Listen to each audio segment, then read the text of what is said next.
And welcome, ladies and gentlemen, back to the Valley of the Judged.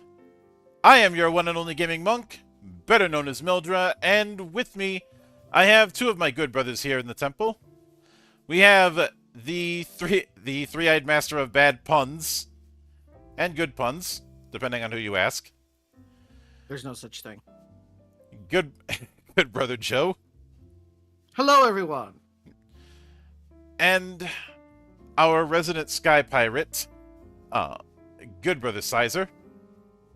Ahoy and avast, everyone. You know, I'm really feeling not as piratey tonight. I'm feeling very lawful and law-abiding, and I'm sure we're gonna go over a game that will fit right into that headspace.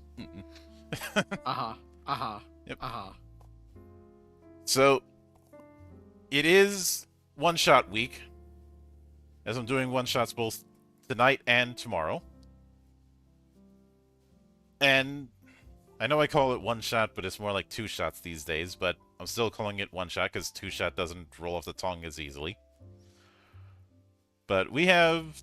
Originally, we were just going to do one entry, then a last-minute surprise dropped on my lap, and I decided to pivot.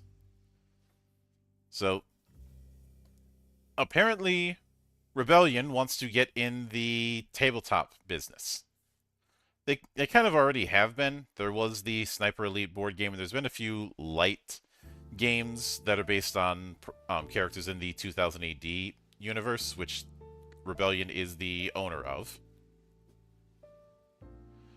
But then a few days ago, they announced, "Oh yeah, we're bringing Tunnels and Trolls back with a whole new edition." Okay, getting into the golden oldies there. Yep. And I do need to establish this.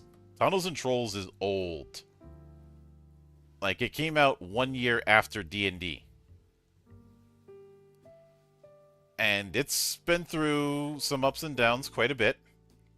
It has had multiple edition changes. More edition changes than most games, if I'm being honest. Has exchanged hands from its original owners at Flying Buffalo to a few other people, and now in the hands of Rebellion. And I talked about this with Sizer earlier today. I'm well aware of the fact that there might not be as much connective tissue to past editions, but I think when some people are going to say that, it's important to have a bit of perspective, because what the proper edition in that case is going to vary. Same as when somebody wants, say, classic D&D.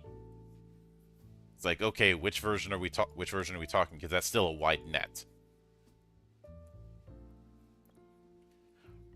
And for me personally, those kind of edition comparisons are ultimately moot. I remember playing an earlier version of Tunnels and Trolls, though I didn't have it. It was just something I played a few sessions in. And I do remember somebody making a similar comment back then. And my response was, okay, what am I to do with that knowledge now? Like, what if I'm playing, if I was to play, say, Shadowrun 6th edition, and somebody made a comment of, oh, this is completely different from the one I played with. I'm like, yeah, probably, but what does that have to do with what's actually in the damn book? One of the mantras here in the monastery is games, not names. And part of that means that every individual game has to be judged on its own merits.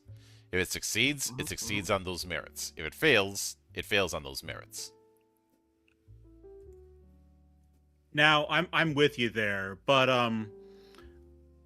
you know, I think when I was talking to my buddy who was, you know, telling me about his issues with the new thing, I can sort of empathize.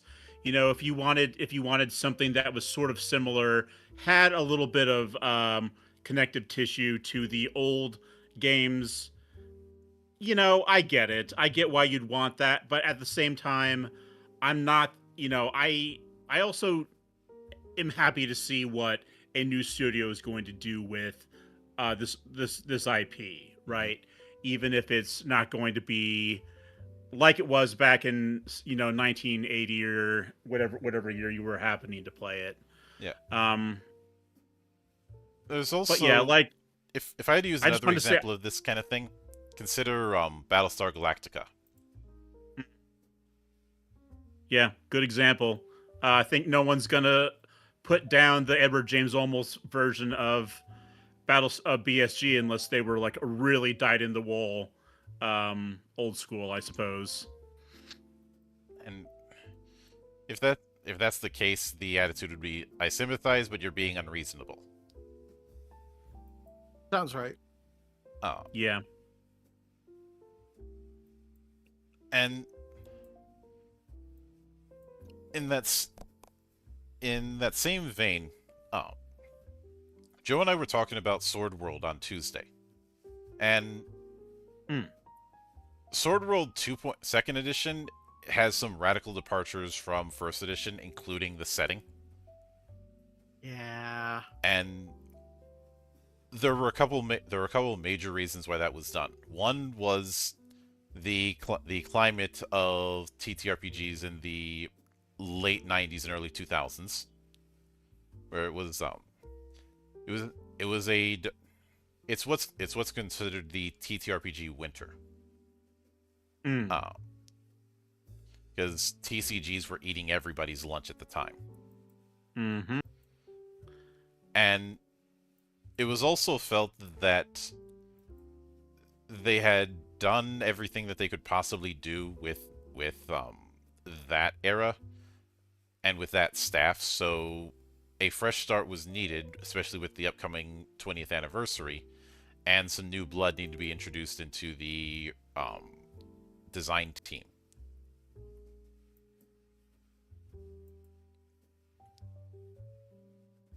And yeah, as a final case in point, I distinctly remember how Traveler 5 made a big deal about having Mark Miller back on it.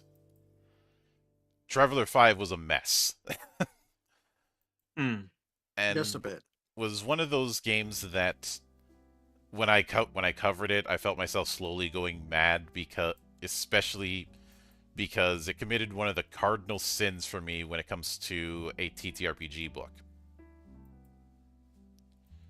No bookmarks. Hmm. I thought it was going to either be that or no index. Oh, there was that too. Here's a memo for any future TTRPG devs. If you're gonna give me a large book, put bookmarks in it. If you're gonna give me a large print book, put an index in it. If you don't do either, you are gonna get eaten for lunch. Nom nom nom. And you know they say you can't eat anything bigger than your head? Well, you can if you're willing to work for it.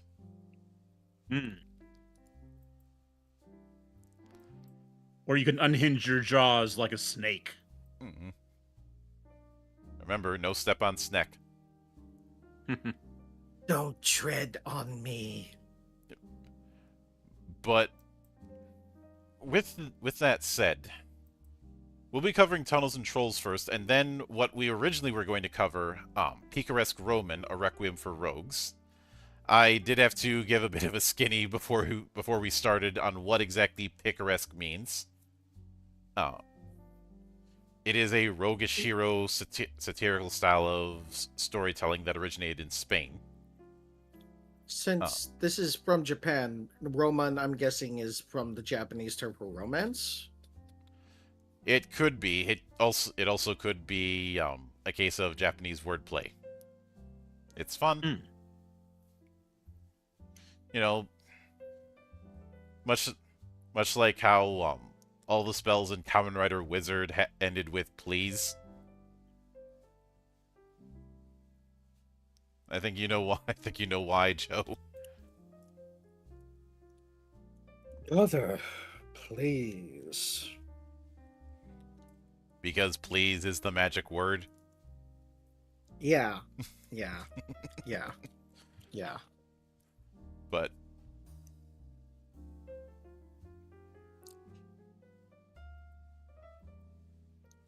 and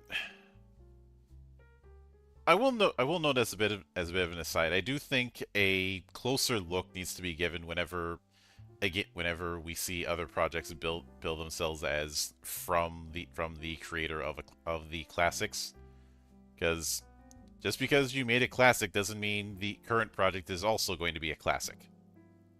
I mean, as much as I enjoy Cameron's work, I didn't enjoy Prometheus.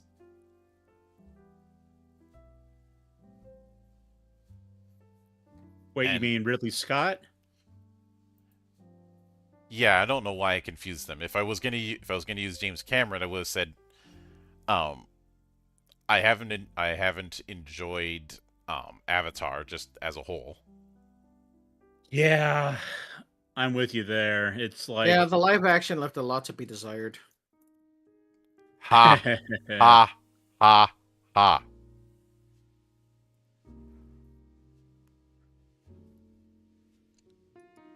But Oh, I'm sorry. Were we talking about Space Pocahontas? we were. more like Wow, space, my more like condolences. Dances with Smurfs. Dances with Smurfs. Oh, I love it. I'm not wrong, You're not. No, not at all. but so with this Quickstart, which Tunnels and Trolls: A New Age is currently crowdfunding. Full disclosure, I did back. I didn't try and reach out to Rebellion about doing an interview because I figured I'd be too small time. But obvious. So we open up with the introduction where they talk about what you'd need. We are going to be using 6-sided dice exclusively. And they go into what is a role-playing game. And what this thing is, going a bit into the history of Tunnels and Trolls. What this thing isn't, basically saying this is not the final rule set. This is still incomplete. Then saying off you go. Let me do one little check. No bookmarks, Check, please. but it is only 42 pages. But after that, we have a short history of the troll mark, a one-page overview of the history of the world you're diving into. This would be things that's supposed to be common knowledge for adventurers.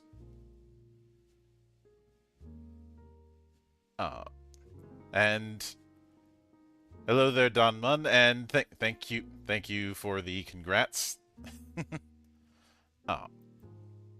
It goes into the before time. Then an eclipse that happened that caused a bunch of chaos. Though with the trolls that had once ravaged the land turning to stone. And then the now times. And why someone would be adventuring, namely the treasures from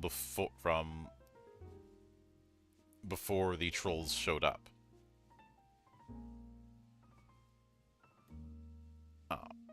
Classic setup. You got the times when things were real good, and then there was some kind of cataclysm, and now things are not as good. But there's all that treasure that you can get. Then we get the principles of Tunnels and Trolls. I do like that they state right at the beginning there's no single right way to play TNT. Though there are some guiding principles to capture what it's all about. That is something I appreciate because I'd like to think we're starting to see signs of phasing out the everything kind of game in terms of design mindsets. In favor of focusing on one particular style in a given book. But they go into This is a World of Trolls, which is self-explanatory.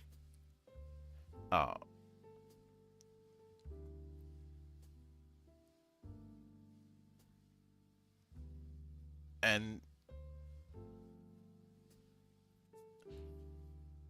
even though trolls are something you'll rarely encounter, the things like their blood and their quartz are very valuable, and their presence is tied with the magic of the world. Though no one's been able to figure out why. Heroes are in short supply, i.e., you're an adventure. You're something separate from the common clay as an adventurer. You're not necessarily a hero.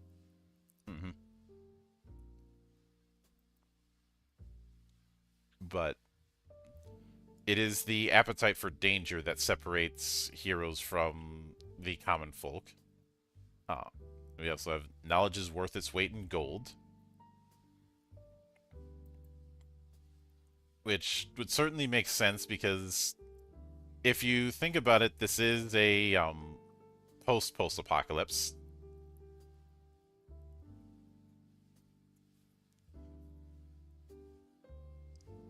Yeah. It got bad, then it got better.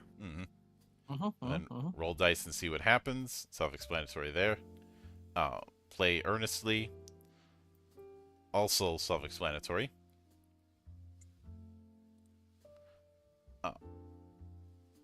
Tell the story together, which is pretty obvious for a TTRPG. Side effects may include death. As per usual. And your hero is born at the table. And they make clear... Oh, hold on. Let me write this 50-page backstory of how my character's awesome. At level 1. We are not dealing with a repeat of Old Man Henderson.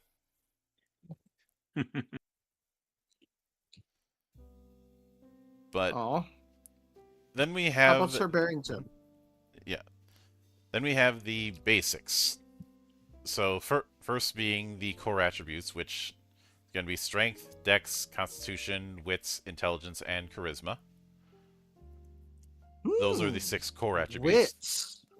There are also three more to keep in mind. Luck, how many luck points you have. This can give you rerolls and can be used to activate certain talents. Stamina, which I'd say is the equivalent of hit points here. And mana, which you're using to cast spells if you know any. Once again, an acknowledgement of MP supremacy. Indeed. Now, when it comes to rolling the dice, you're going to be rolling d6s and only d6s. You roll as many d6 as one of your attributes and try to meet or beat a target number by rolling hits. So essentially, we have a success-based d6 approach. It'll usually be written as attribute target number.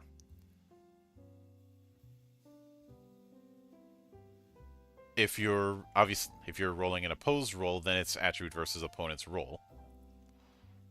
The target or the target number reflects the difficulty of the challenge, and this is basically how the number to pass for individual dice. TN1, simple and everyday tasks. TN2, standard challenges. TN3, risky tasks where you might get hurt. TN4, very difficult tests. TN5, incredible and foolhardy endeavors.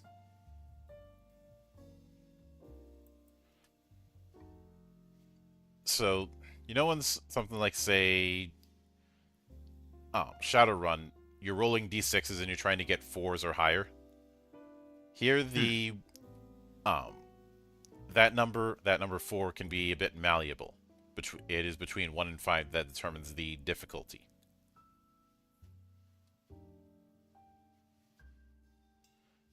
And actually, I have to correct myself. That was just how many hits you need. I was thinking of something. I may have been crosswired. If it's a 4 through 6, it's a hit. If it's a 1 through 3, it's a miss after you've rolled the dice. So 1 through 5 is just the number of successes that you'd need.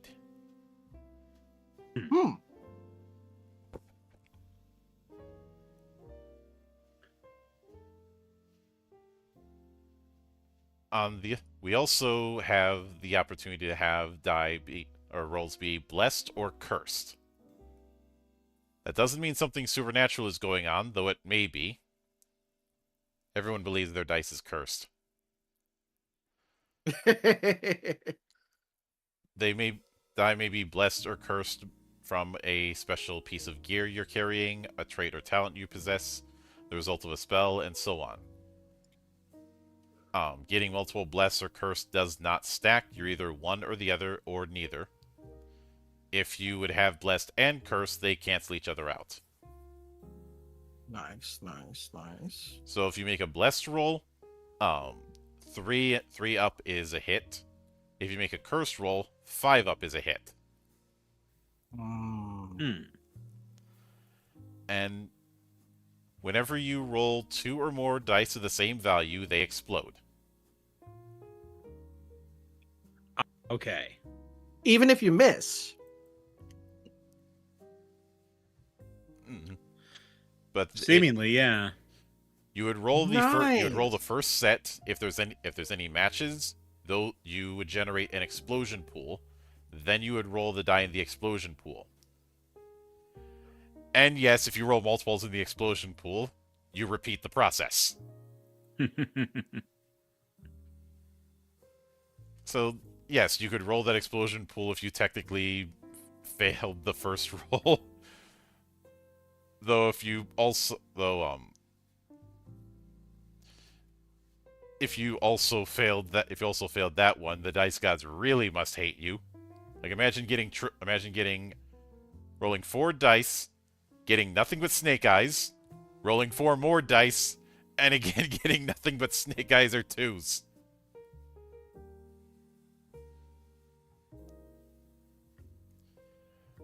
That would be extremely rare, but I'm not going to say it can't happen. Mm-hmm. On the other hand, if you get triple boxcars, that is an exceptional success. Regardless of target number, you succeeded. You also get to fully replenish your luck points. You don't need to continue rolling unless you really, really want to.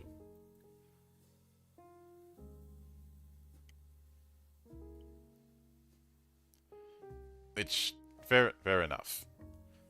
On the other hand, if you get 3 1s across all pools, you suffered a dramatic setback.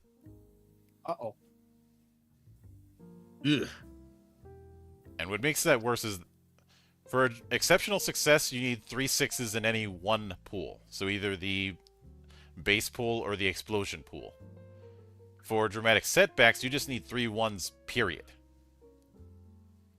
So that explosion pool could screw you over if the dice gods are feeling particularly spicy that night.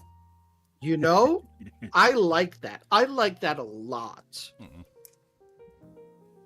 But a dramatic setback, you stop rolling dice, you count as rolling no hits, even if you score other hits with your dice. That includes rolling an exceptional success.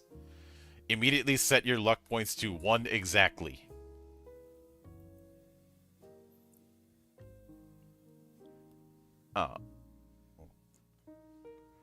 So, dramatic setback is you really fucked up.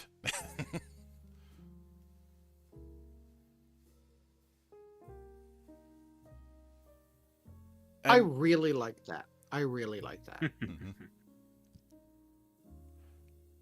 Now, of course, you do have the notion of spending luck points. As allegedly mighty adventurers, you're not satisfied with merely being at the whims of fate. I like that they put that allegedly in there.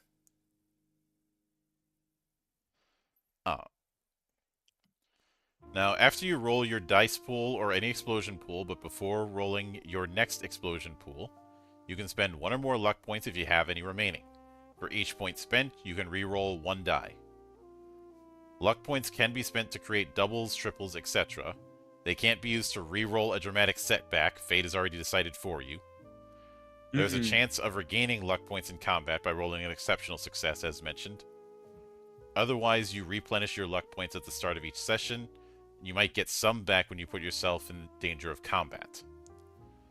That latter part, I find, is going to be important, since it can potentially prevent one issue when you have a limited resource, which is people being too conservative with it. If they know there's some pipeline to getting it back, then they're a little more willing to use it.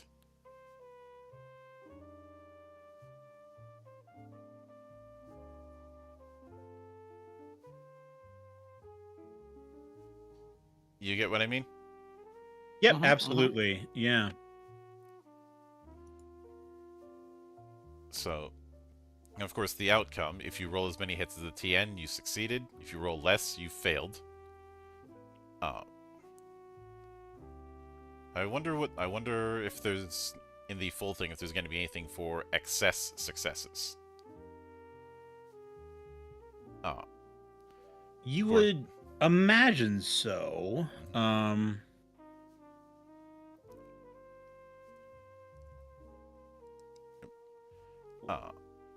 Now, when it comes to opposed rolls, obviously whoever rolls more hits wins the roll.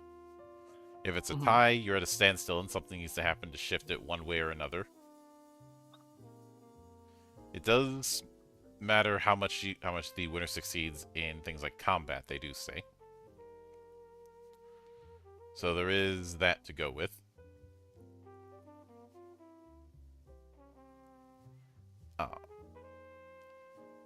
As an aside, I do like when it comes to the cast that we have here, I do like the motto for the Game Master.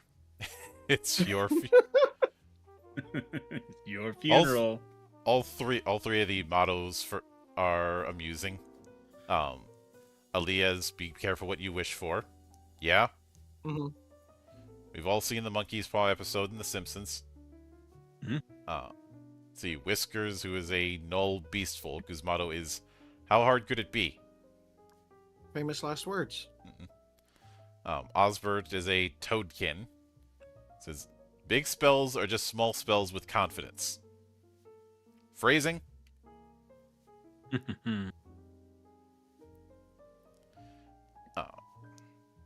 They do give a bit of a example of play, and then we have a bit on talking in and out of character. Then we get to fighting. It is obviously more structured than regular gameplay. Before the rounds start, players will roll initiative to see how fast they're able to act, after which it follows a set of phases. Fast action, monster, slow action, end phase. So we are doing a phase-based approach. I'd say a more recent parallel would be Shadow of the Demon Lord. Where the action economy is everybody can take either a fast or slow action, and you are deciding that at the start, which is determining when you're going to be actually able to act. Yeah, I've heard of like a variant D&D rule set that has something along those lines.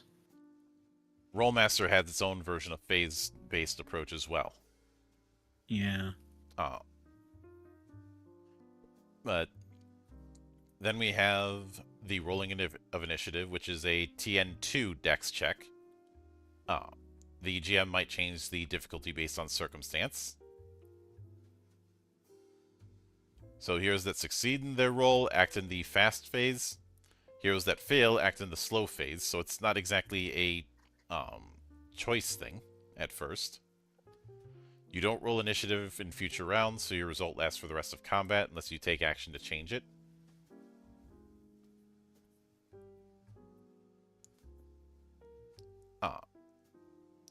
And they bring up, oops, and just auto-scrolling to the next set.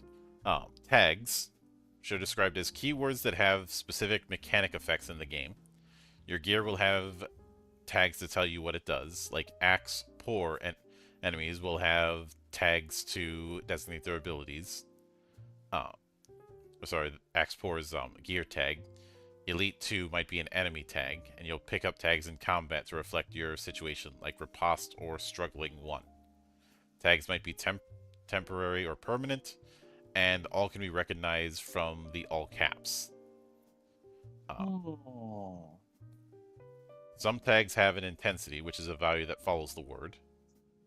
The effects of these tags will vary depending on their intensity. When it's listed without a specific, the intensity is written as X. Okay, so we've got like So, a mix, stuff like that.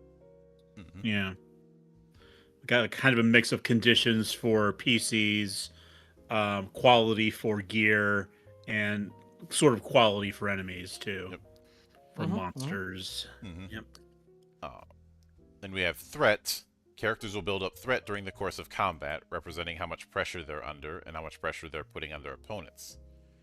You can track this with pen and paper, but it might be easier with some tokens. Pennies, sweets, or pieces rated from your least favorite board game all work. Characters gain threat by being stuck in close quarters through various tags and abilities and monster effects. They may gain or lose threat in the end phase and lose all threat when they are wounded. How much threat a character has will impact which heroes the monsters attack, the effectiveness of striking them, and will interact with different abilities and tags. You can never have more than 3 threat. Any further threat gained has no effect, so this is our aggro. Yeah. And if I listen close, I can hear a few grogs screaming. They're turning it into an MMO, says the person who has probably only played an MMO once in 10 years, or played hundreds of hours, but still didn't fully understand what he was doing.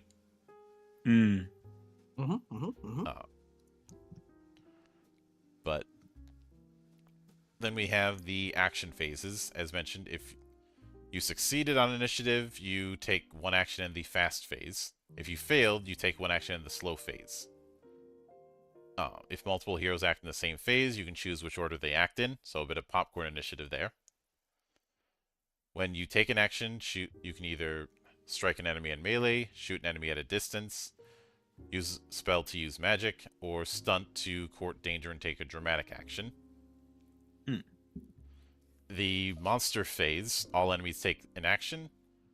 Most enemies strike, usually at the hero with the most threat. Enemies with mob X often attack as a group. And enemies under attack may defend, reducing their threat. And some enemies have special options. As a rule of thumb, the monsters won't target a hero who is wounded this round unless said hero is actively putting themselves in danger, like an idiot. Danger! Danger! Polite monsters. Of course, the end phase is at the end of the round where you can decide if you're going to keep, if the characters or monsters are going to keep going. A hero who decides to keep going can either regain 1 stamina, regain 1 luck, but also gain 1 threat.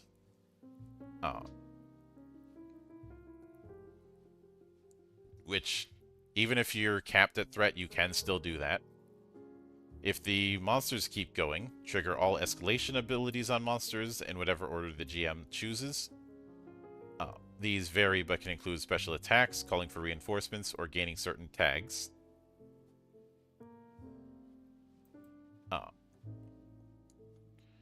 If you choose to withdraw, you aren't trying to flee, and we're not judging either way. I really love the sense of humor in the text here. Mm-hmm. Any hero who decides to withdraw may spend any amount of stamina and or luck in any combination to reduce their threat by the same amount. You may choose to spend nothing if you like. Any hero who's wounded by doing so reduces their threat to 0. Any withdrawing hero with a threat of 0 may flee from combat. It's considered incredibly rude in adventuring circles to leave your friends behind. If the monsters withdraw, remove 1 threat from all monsters. For any monster that has threat higher than their monster rating, the GM may decide they leave the fight if they are able to. Monster ratings says when they have to make a roll, they roll with this number of dice, and it determines how much stamina they have.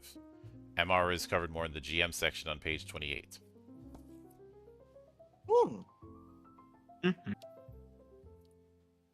So far, I like the personality of this. In continuation, obviously the heroes win if there are no longer any monsters left. Do a victory dance. Don't. They immediately replenish 1 luck point. Depending on circumstances, they may have a chance to take a break and replenish all their stamina and mana. If the monsters decide to keep going, the heroes may opt to surrender. If the monsters decided to withdraw, the heroes may opt to negotiate. Of course, not all monsters will be able to negotiate or understand what it means to surrender, but the heroes are free to try. If the heroes don't surrender or negotiate, continue to another round of combat.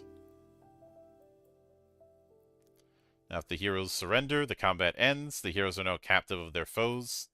They'll need to come up with an escape plan, negotiate their release, or hope for a lucky break. If they negotiate, the combat is paused. The heroes will have time to talk to their foes, either to agree to their surrender, intimidate them into fleeing, or some other cunning ploy. I have come to parley. Parlay. French. I think it's French. They're not so much rules as guidelines. Okay. I've had my fun. But with actions, so a strike is very, very clearly a melee attack, and it looks like most combat is going to be contested rolls here. For a strike, heroes roll strength, monsters roll MR. Both sides roll additional die equal to their opponent's threat. So this is where drawing aggro is gonna be important. Whichever side wins inflicts damage equal to the difference in the number of hits scored. Regardless of the outcome of the roll, afterwards the target of the strike gains 1 point of threat each. So because of that, that cap of 3 makes sense because otherwise threat could get ridiculously out of hand. Yeah. Now, I don't know. Let me know if I'm missing something here, but it feels like this is not meant to be run on a battle map, more with minis, more theater of the mind. I'm getting that vibe so far. Yeah. Which I don't mind. Yeah.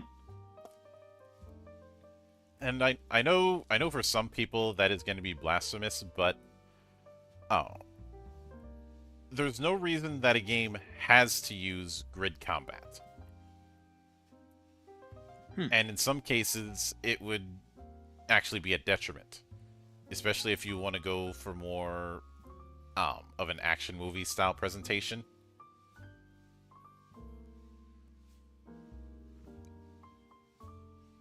Indeed. But then we have shoot, on the other hand, works similar. But for starters, it is a dex roll instead of strength. Monsters roll MR. Only the defender rolls additional dice equal to the attacker's threat.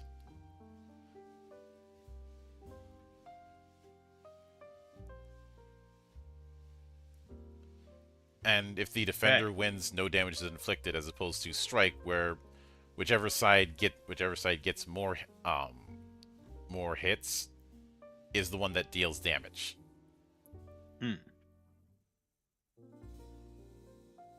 So you do have a bit of risk-reward setup. I'd say with this regard, shooting is low risk, low reward. Striking is high risk, high reward.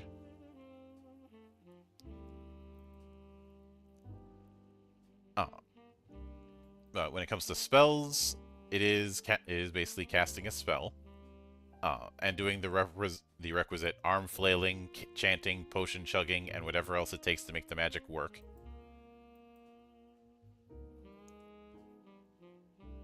I wonder if somebody could do the muscle wizard in this game. Probably. You know, when I was doing a little research on previous versions, I came across two things. You know how they have like the mana in this version? Yep. In like one of the previous versions, like your mana was or your spell points are based off your strength, and also one of the classic this game is famous for not having that many classes, but one of them was the warrior wizard. So I go one step further with the concept of muscle wizard.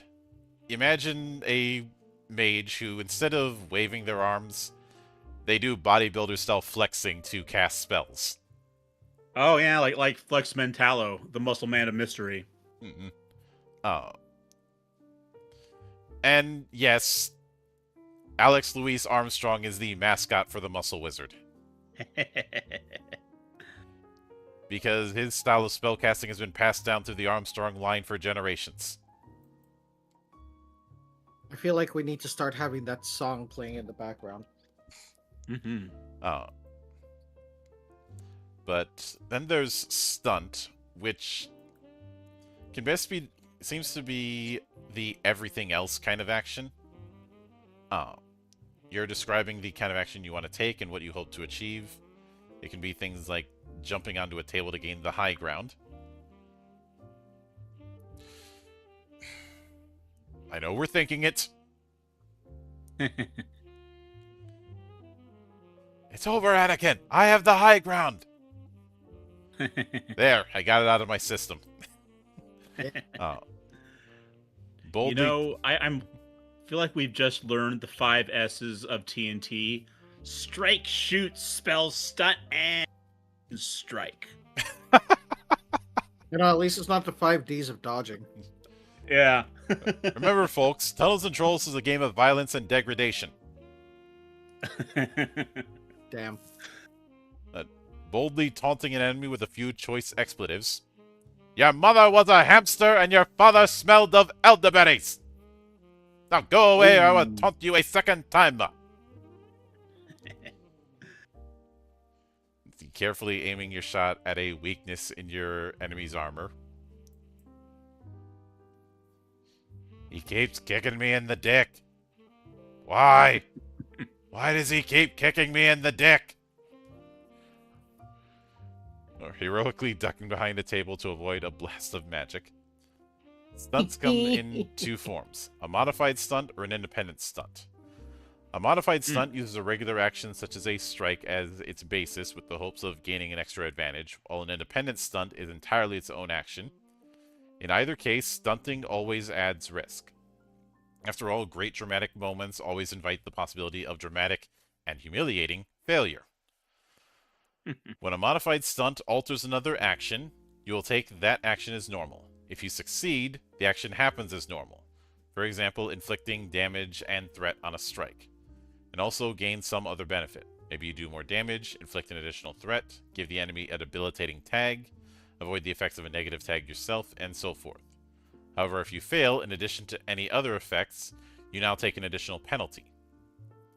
When your independent stunt is its own action, the GM determines the type of roll it is, both for the relevant attribute to roll and whether it's a standard or roll with a target number or an opposed roll against one or more enemies.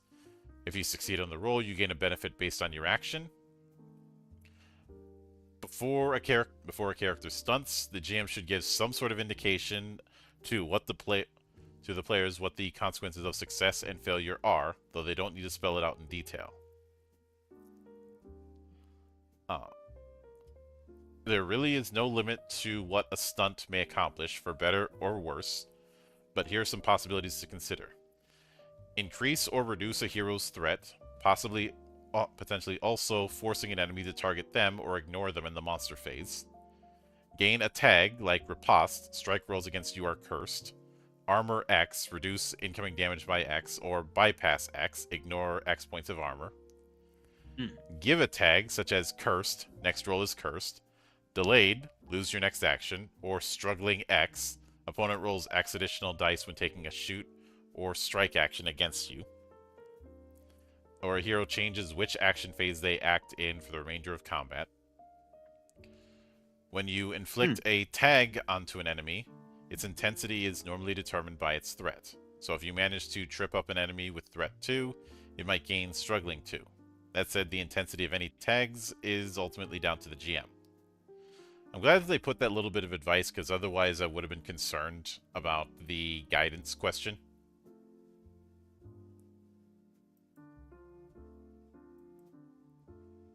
Because I kind of like how this works, though. It's pretty slick the way you can kind of put your own tricks together and just like use that to have sort of custom effects, you know? Yeah.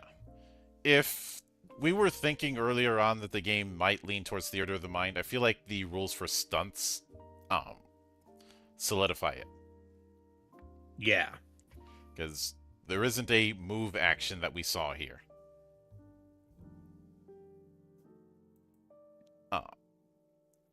Then we have defending, which is a monster-only action.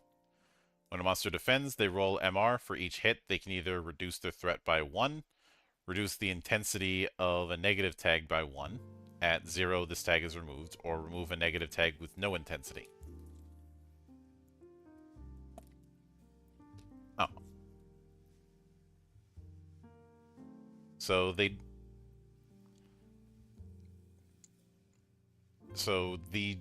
This does mean that, while defense is oddly enough a case of not making them harder to hit.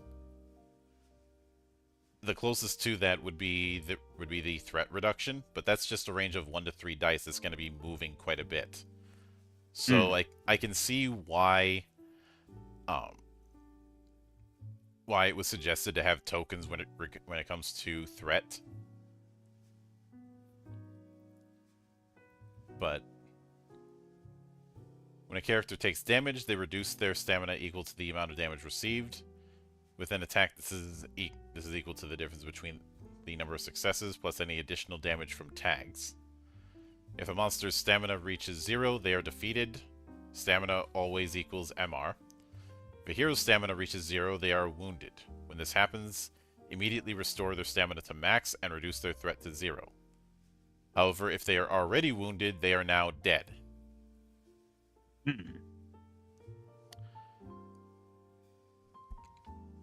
And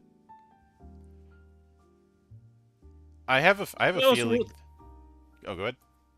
I was just gonna say it's worth your while to keep a bit of threat up there. Then. Mm-hmm.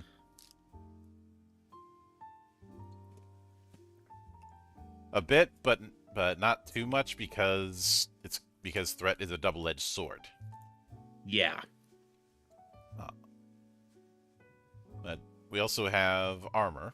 Many characters make the sensible decision to wear protective gear in combat, whether it be a suit of mail or something more hastily cobbled together. Whenever a character takes damage while wearing gear with the armor X tag, reduce the damage they receive by X.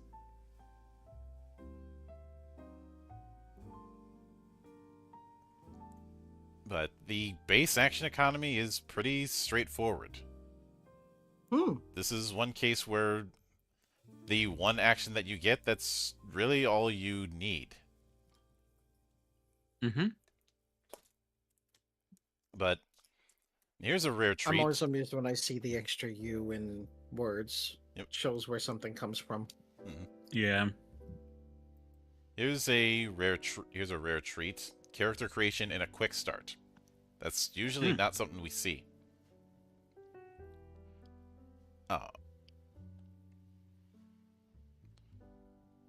Whether we get all the character creation options is another question. Oh, we're not. They outright say you have fewer options in this quick start game than in the full game. Yeah. So the first step is rolling attributes. You'd roll 1d6, and that's going to determine that attribute. So 1 to 2 is 2, 3 to 4 is 3, 5 to 6 is 4. And it says, for players who really love their unusual dice, the table is equivalent to D3 plus 1, but there's literally no reason you should care about this. If you don't like your dice rolls, you can swap the value of 2 of your attributes. If you really don't like your dice rolls, you can erase all of them and have your attributes be 2, 2, 3, 3, 4, 4, which you can assign freely to the different attributes.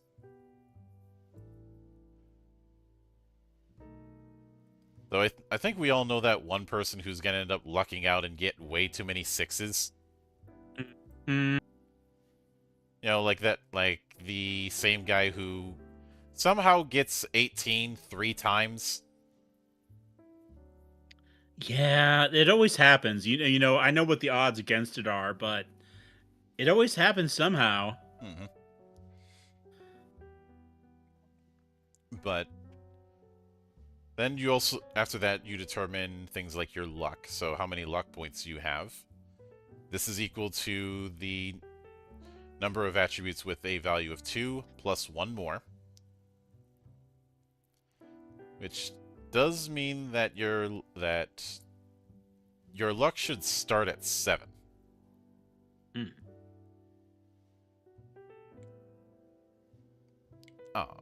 Now your stamina is equal to your constitution, which means at most you're going to have 4 stamina out the gate. Your mana is equal to your wits, which again means I'd be shocked if you see spells that cost more than 1 mana in this quick start. Yeah, it doesn't seem too likely. Yep.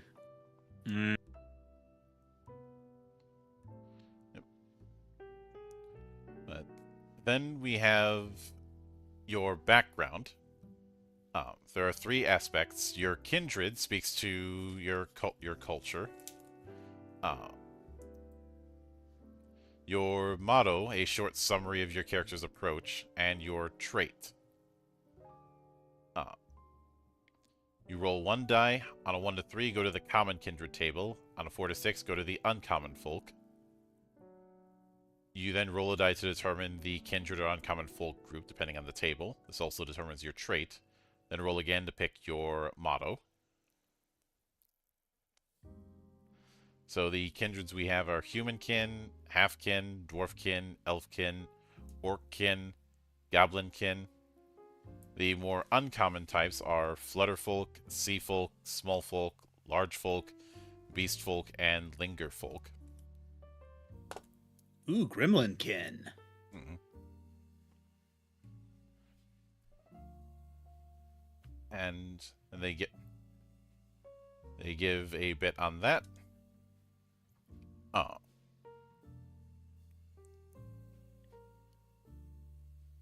And let's see. Flutterfolk are bird folk and fey folk who can fly in theory. Mm-hmm. Sea folk are things like toadkin and merfolk, which I are wonder if Merfolk can walk. well, it describes them as amphibians, so I'd say yes. I'm thinking Okay. more like One Piece Fishman, you know? Mm-hmm. Ah, yes, of course. Yep. Uh, and small folk, your gremlins and gnomes. Uh, large folk, well, people who are larger. Some are like hobgoblins. Others are more akin to ogres. Although, given the way How they describe large folk, it could just... I'd imagine that just a very tall human would also fall under large folk, but not... I feel like somebody my size would still fall under humankin when they're thinking large folk, since they bring up ogres. We're talking 8-footers minimum. that spelling of ogre breaks my brain a bit. Orgrick. Orgurkin. I don't know if that's That a misspelling that just kind of like slipped it's gotta through, or if be. It's that's gotta be. natural. Because when you look under large folk, like the description, it has it spelled normally, so. Mm-hmm. Oh, and How tall must a hobgoblin be then? Goodness. lingerfolk, the catch-all name for those that should, by all accounts, be dead, but somehow linger on. Those who have been deemed dead and returned are called revenants, often unrecognizable No, for I'm the not. skeletal visage. Meanwhile, those who somehow defied death, usually for reasons not understood, not including by them themselves, we instead call ghouls. You can call me whatever you want, Smoothskin. Or the Black Knight. Yep. Or and given the tone that this is going for, maybe this would be a bit on the nose. Sir Daniel Fortescue. Uh-huh.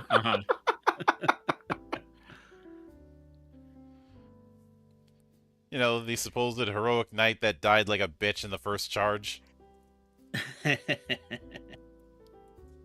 Oh, goodness. But then traits are once per session abilities that are tied to the different kins. No matter what, each of these are ones you can only do once per session. Some of them may be useful, sometimes a little bit less so. Each kindred has a recommended trait, but you can pick any of the ones above, or not above, below, as long as you can justify it to the GM. So you can be a bit freeform. Ooh, flying gremlin. There we go. Imagine a large small folk.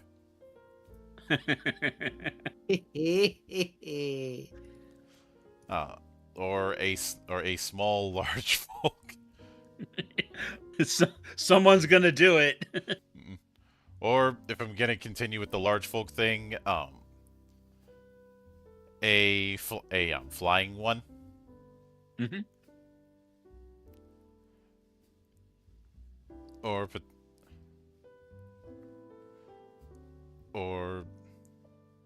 potentially imagine a giant who has aquatic.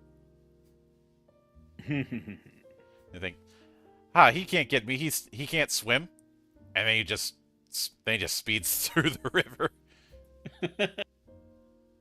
What was you saying just now?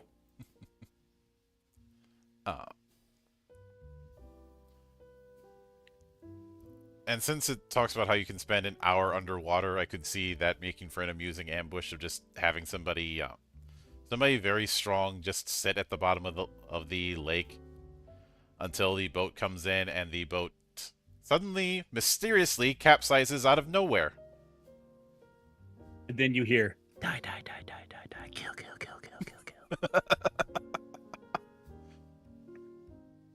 I still find it funny that everybody thought I put that statue of Jason at the bottom of that lake.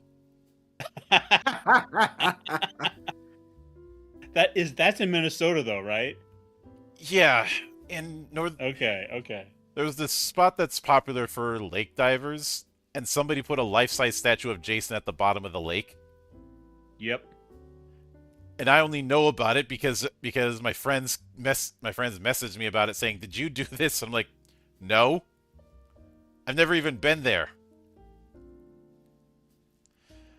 Anyway, who would put a perfectly good Jason statue at the bottom of the lake when it could be like decorating your living room? Now, what I probably would do is set up a mannequin in a top hat and a long coat, and put him next to a street lamp on a foggy night.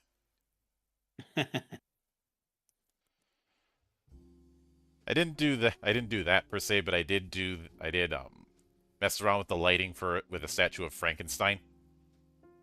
Ah. Worst I ever did was set a cardboard standee on fire next to a long line of fans waiting for a movie at preview night. It was a certain sparkling vampire. Yeah. Oh. I ran very, very fast. The only reason I sat through that movie was because I didn't pay for it. And I was bribed. I was bribed with free drinks. That works. To this day, I've only experienced scenes in various videos, and yeah, feel like I didn't really miss out, you know. No, although as much as we hate those movies, we can't hate them as much as Pattinson did. Yeah, no doubt. Even by the end of it, he was in a I'm just doing this for the paycheck attitude. But after picking a trait, you roll your starting path. I guess the paths would be akin to a class. So we have the path of might, the path of shadow, the path of endurance, the path of spirit, the path of craft, and the path of wizardry. And I am very much being reminded of the 6 hero types in D20 Modern. It's not exactly the same thing, but it's not far off. Yeah. So when you get your path, you get your starting talent for that path, and you'd roll again for a bonus talent.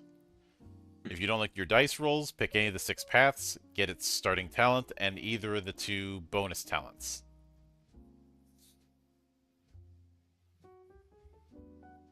So basically, either you can do it randomly, or you can pick. So. Mm-hmm.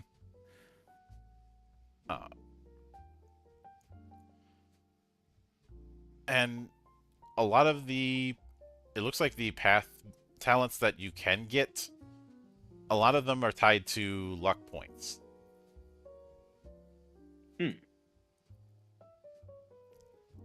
Like the Path of Might, you start with Focus, spend 1 luck point before any roll to add 2 die to that roll. You can't do it more than once. One of the bonus talents is I've Had Worse. Through grim determination and general stubbornness, your injuries drive you to great feats of might. While you are wounded, your strength, dex, and con rolls are blessed, and your armor increases by 1. Or Berserk, you spend 1 luck point to go into a frenzy. While you are berserking, your strength rolls are blessed. You cannot benefit from the armor tag. Whenever you take damage, reduce the damage to 0, then spend 1 luck point. Mm. You stop berserking when you run out of luck points or you choose to. When you do, set your luck to 0 and you are wounded if you weren't already. Oh, damn. I guess I don't know why you'd choose to. Uh, if you berserk is less guy gets mad and more of man literally too angry to die. Yeah.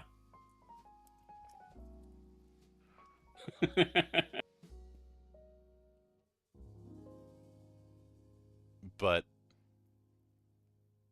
and we have a similar thing for the other for the other paths.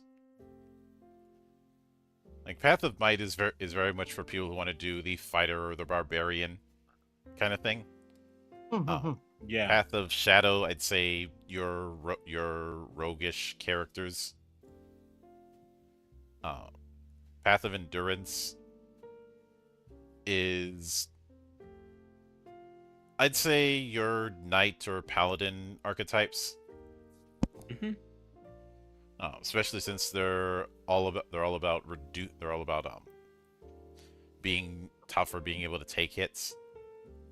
Uh, Path of Spirit is very much the Diplomancer. Uh, I'd say if you play Bard in some fantasy games, Path of Spirit would be a natural fit. Hmm. Um, Path of Craft, I would say, Path of Craft might be um, Artificer. It's definitely not Wizard. That's Path of Wizardry. But maybe Well, it's, Artificer or Druid.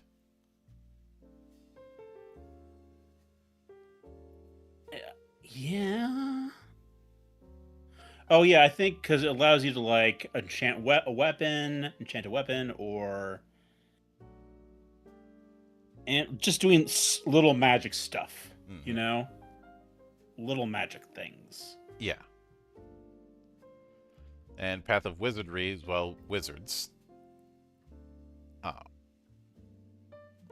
I do like that. I do like the fact that they answer the whole issue of um, whether or not people should be conservative with mana, because their starting talent, Wellspring, lets you spend a luck point to get 2 mana, which Hmm. can go above your max, but if you don't use it, you will lose it.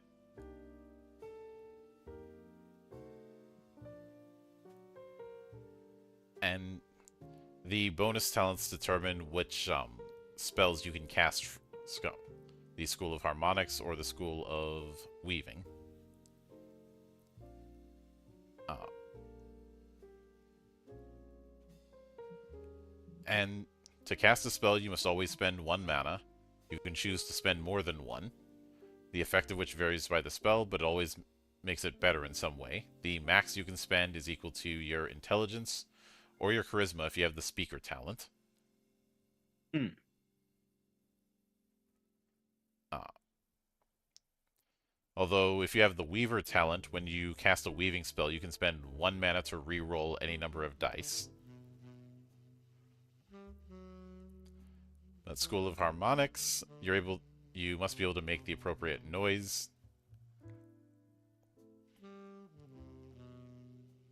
And in both cases, we don't have Fireball yet.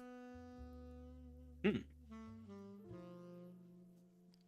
But after the path and talents, you then roll for gear. So this is going to be what your starting weapon is, and your starting troll quartz. You also start with a knife. And it looks like, because of the fact that the kind of damage you do is going to be determined by the dice rolls, the main thing with your weapons is going to be what tag that they give.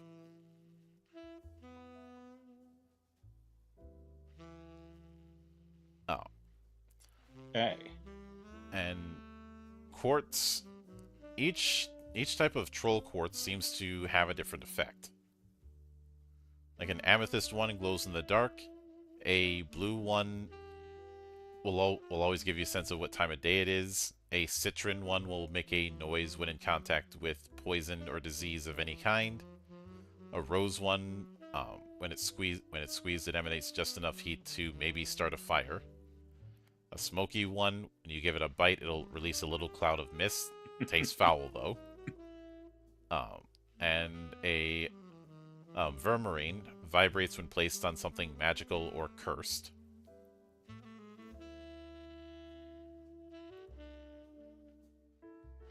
And after that, you roll for an accomplishment.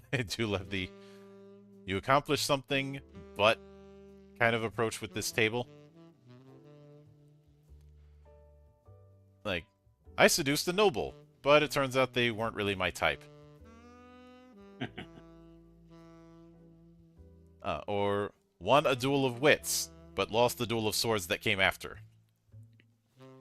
Encountered a troll, but it was only the size of a small dog. Or uncovered a magic blade, and it tried to stab me, so I threw it in a well. Oh well. And some name and history details. And the different charts here are nice. It also means that this could work very well for a beer and pretzels affair if you just need to make characters quickly for screwing about. Oh yeah, it definitely almost has a bit of like, a pirate board where you can randomly rule up your characters very quickly. Mm-hmm. Then, party creation has its own rules. First off, coming up with a concept, then introductions, then assets, which is a catch-all for anything you have access to. At the start, your only asset is your last testament stored in a safe location. So if a party member dies, you get to decide who gets their worldly belongings. If they're not irretrievably lost.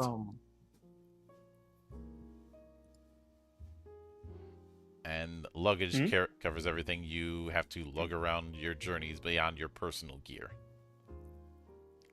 As a party, you have a luggage capacity of 1 for each party member.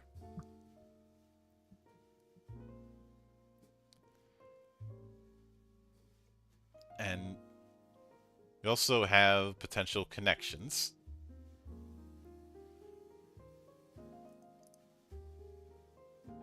Which the first thing the chart that we have here is a 3d6 roll where you're answering which character, for example, do you admire? And of course, giving a name to the party. I do love Squires for the Wilting Rose. Or the Troll Busters, because who you gonna call? Troll Busters. Oh. Something strange in the neighborhood. Who are you gonna call? Your lawyer. As well, Huey Lewis in the News got Sue happy over that theme since he felt it sounded way too much like I Want a New Drug. Which I won't call it a ripoff, but it is close enough I could see why he would get out the lawyers. Fair enough. They settled with a non-disparagement thing, and then years later, Huey Lewis made a remark about the fact that song was used in a VH1 documentary. So of course, the guy who composed the original theme sued right back because that technically broke the non-disparagement clause. I would say that's the biggest own goal I've seen, but I've been following the Crafton situation. That is probably the biggest cell phone I've seen in a long while. But there is a thing for the GM. Uh,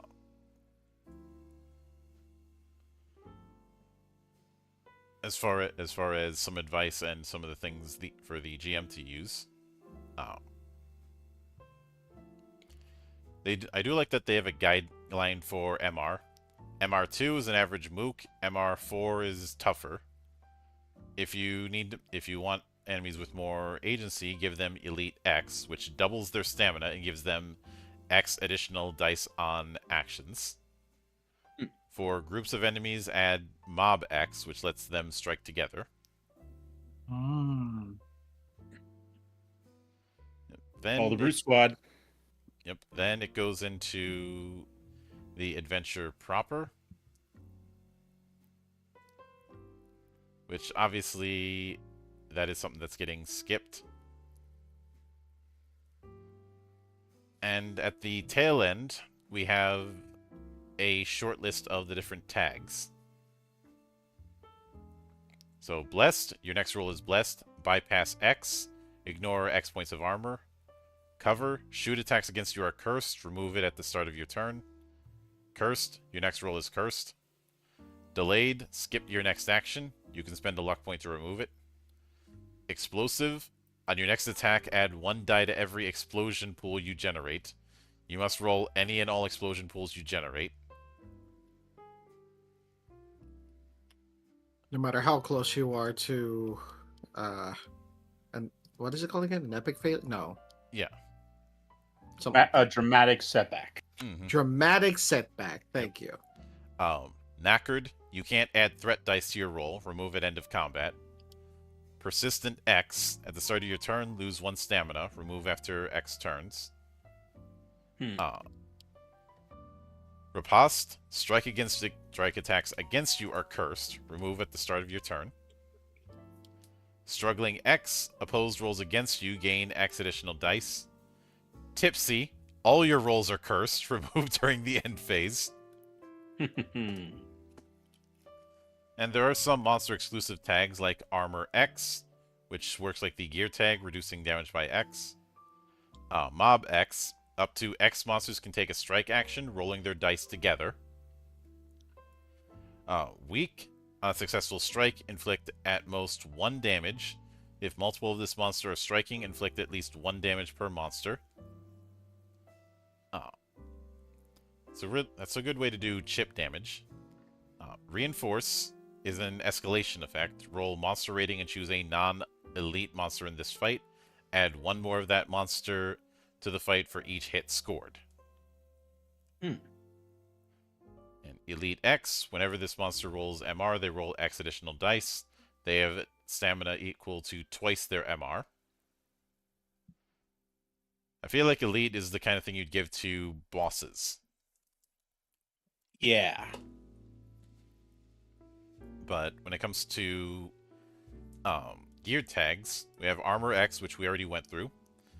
Axe, bane of foes and trees alike. If you successfully strike, permanently reduce their armor by 1. If they don't have any armor, they gain 1 threat instead. Bludgeon, a ball of pain at the end of a stick. Damage inflicted is halved, rounded up, but cannot be reduced by armor or other effects. Which makes sense. There's a reason flails and morning stars were used so often by knights. Especially if fighting other knights. But with bow, if you are wounded, roll the lower of your dex and strength when you shoot with it. With blade, roll an additional die when you stunt with it. With staff, when holding a staff, there's no limit to the amount of mana you can spend on a spell. With polearm, counts as 1 size larger and 1 quality worse than listed, though it can't be worse than poor.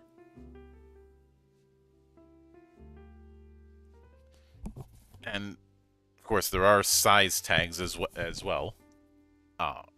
If your weapon is bigger than your opponent's, your roll is blessed. If theirs is 2 sizes bigger, your roll is cursed. Hmm. Uh, Hard to fight those Ogrekins and Hobgoblinkins. Yep. The quality, which is sometimes in parentheses, also is also its own tag. If you get a dramatic setback with a piece of equipment, you reduce the quality by 1. With poor, you get a dramatic setback, it breaks. Normal, just the normal value. Quality X is when you use this item for its intended purpose, roll an additional X dice. Yes, that means the higher the quality of something, the more likely it is to deteriorate. Life's like that sometimes.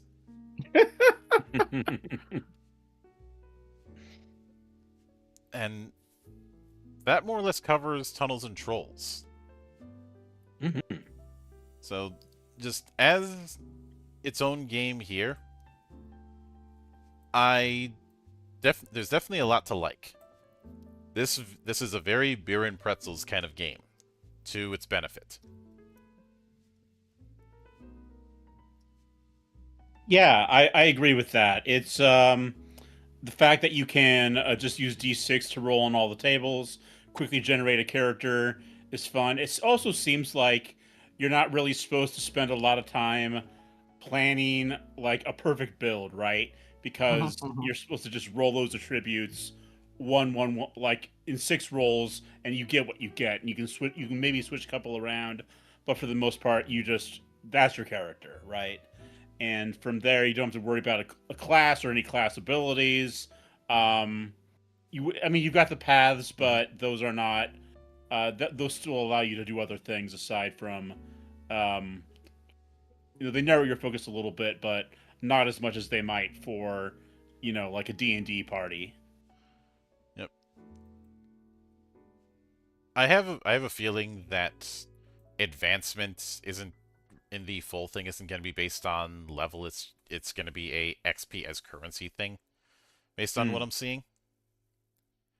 Obviously, we won't know how advancement works until the full book comes along, but I could see it leaning more in that direction. Yeah. Especially since with the way we have it, have it set up here, your starting character just is more a collection of talents, and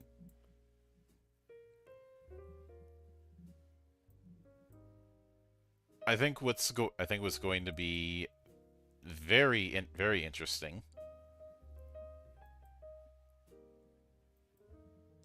is when it comes to whether or not there's some milestone talents when it comes to paths, or it's a case of each path is a collection of mandatory and optional talents. And I'd say one parallel to this particular style is Dragonbane.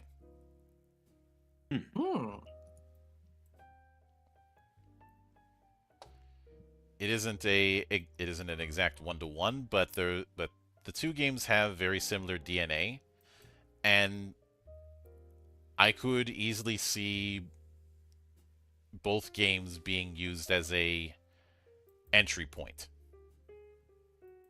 In fact, I would say Tunnels and Trolls would make a far stronger entry point than the world's most litigious role-playing game would. Yeah. Agreed. And that has also sort of been its historical place, right? The original idea was to get something that you could do quickly and easily without having to roll out the minis. Mm-hmm. But also, it really shows like how much time and effort that they put into this, especially since this is like version what now? 11, right? as far as additions, I'd say like 8 or 9. Oh, is it? Okay. Yeah. I thought we were into double digits, but yeah, like seriously. Mm-hmm.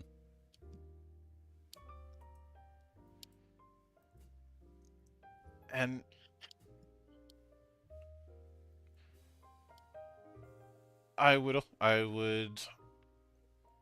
I'd say if this is what the Quickstart has to go for, then I think we're going to be in interesting hands when it comes to the full release whenever that drops. Yeah. But we are going to take 5 to do the 7th inning stretch, as it were, and we'll be back with Picaresque Roman in a moment. All right. I'll start warming up my vocal cords for Take Me Out to the Ball Game.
back, ladies and gentlemen. So, Picaresque Roman, which admittedly is the first Lion Wing project I ever got a hold of, has described itself as being inspired by the Yakuza series and Persona. Interesting combination. It was created by Seagray and then localized by Lion Wing. And I will note, for the longest time, Lion Wing has done a very interesting move by putting their TTRPGs in the manga section.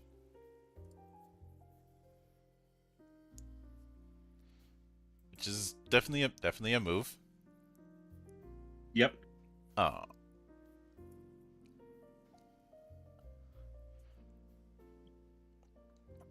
But after a bit of a forward, and yes, we unfortunately do not have bookmarks, but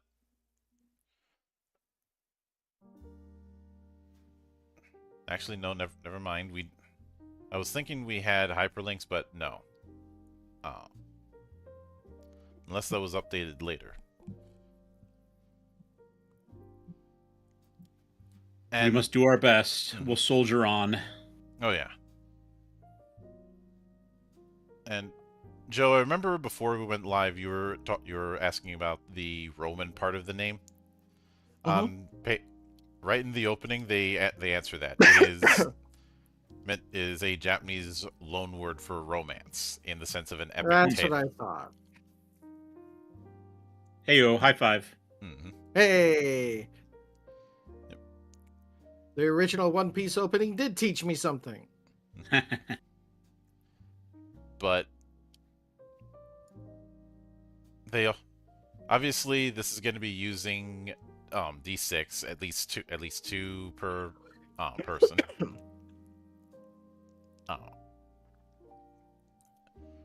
But player characters are rogues within this all-encompassing city.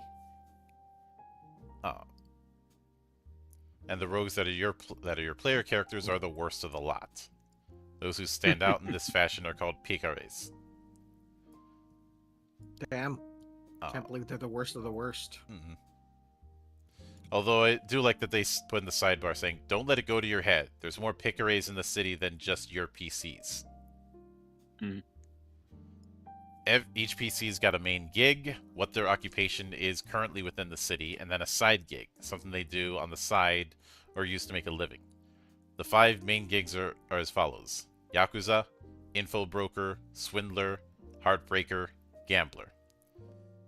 Meanwhile, there are 21 side gigs, which are Brawler, Academic, Procurer, Student, Hero, Lawyer, Escort, Artist, Loan Shark, Investor, Scion, Magician, Disciple, Scholar, Paramour, Movie Star, Scum, Hacker, Idol, Private Eye, and Politician.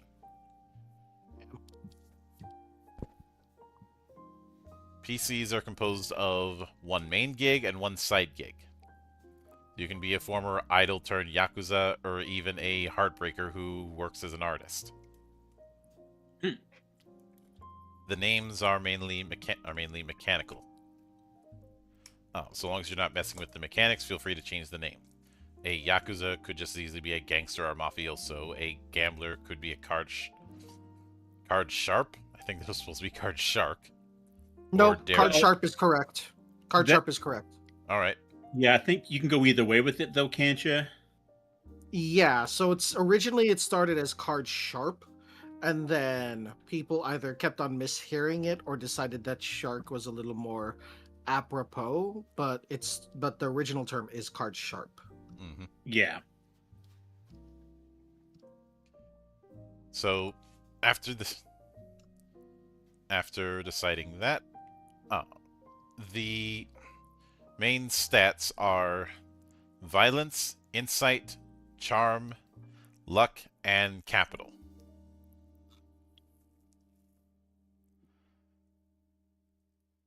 Okay. interesting that capital is a trait, though I suppose it is something you're typically born with or not, so... Though it does note, unlike the other stats, this one is spent and is finite. Events, as well as the outcome of rolls, will change how much you have on hand. It's better than trying to keep, like, a specific number in mind. Mm-hmm.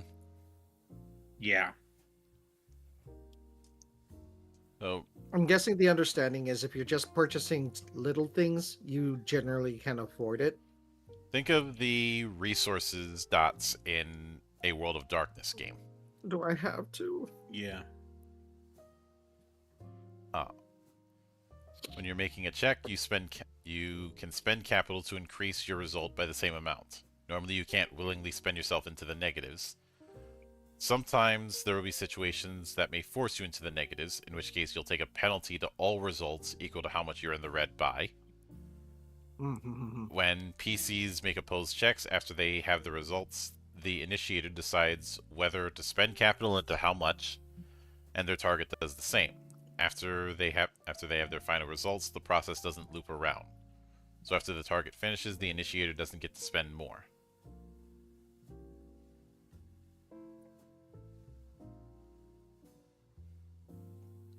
But when it comes to character creation, as mentioned, you pick a main gig and a side gig. Then you distribute stat points. Each one will distribute different. Each main gig will distribute stat points differently. So we'll get to, and once you've done this, you add 1 point to the stat your side gig indicates. You select 2 skills from your main gig. Each main gig will have 7 skills. You pick 2 of them. Your side gig also comes with a skill, which is fixed and listed along with the rest of its info. So you've got 3 skills in total. Then decide on character details.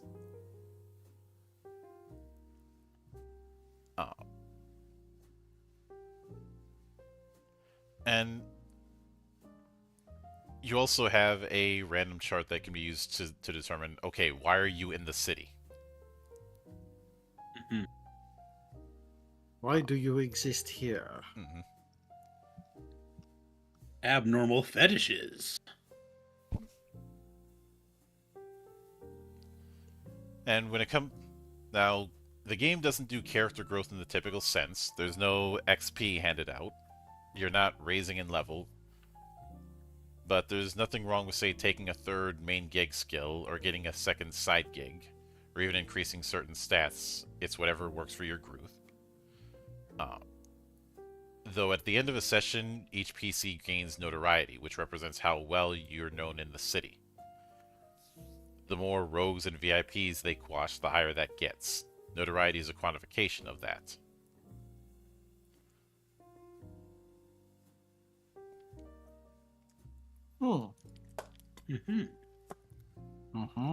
But the first main gig we have is Yakuza.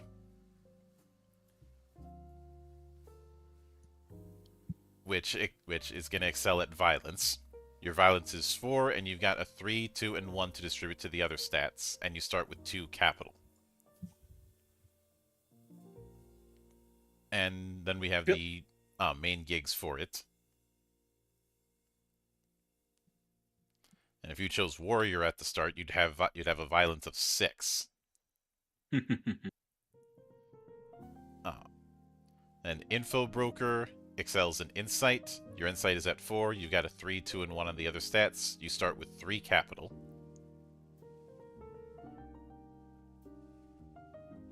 And it's somewhat appropriate that the info broker sample character looks like a streamer, especially with that little Fumho with the on-air part.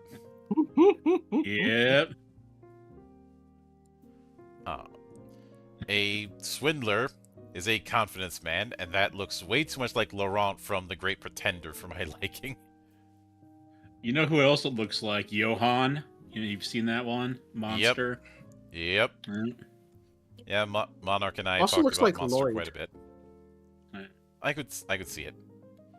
Yeah. Swindlers excel in charm and insight. You have a 4 for charm and intellect. Okay. Then a 2 I and mean, 1 to you gotta distribute. be smart to swindle people, I suppose. Yeah, let me check something, because I think the intellect part was a typo because it's insight. Oh, fair enough, fair enough. That's what was throwing me off. But then you have a 2 and 1 to distribute in the other 2 stats. You start with 4 capital.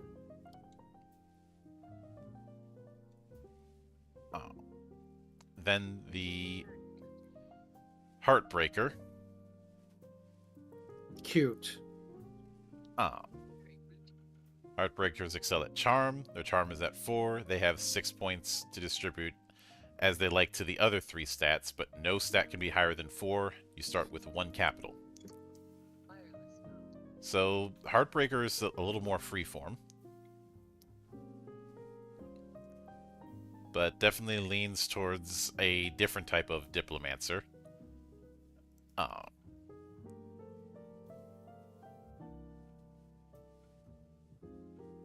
then Gambler excels in luck, of course. I'm not sure I understand the quote, but okay.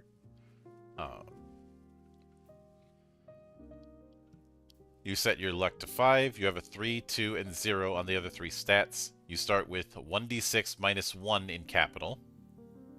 So anywhere from 0 to 5 depends on your luck. Mm-hmm.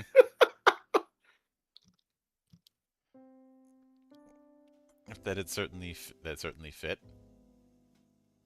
And they have a bit of the pre-gens if you want to take that approach.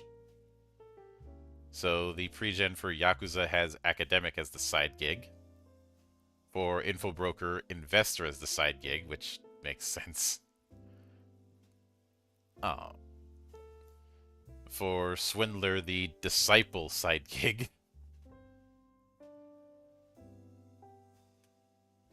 A swindler who's on a mission from God. Well, that's the Blues Brothers, right? Sort of. They're not swindlers. I suppose not. The Heartbreaker has Movie Star as their side gig here. Bless you. Or rather, a former movie star. Sorry. And the Gambler has Scion as their side gig.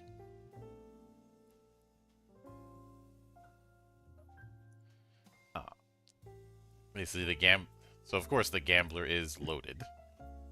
Now, when it comes to the 21 side gigs, each one has a attribute that they're associated with and has one effect. So, and this is something I've seen a fair bit. What's referred to as skills and in this and other Japanese tabletop is more akin to special abilities than skills that tabletop veterans might be used to.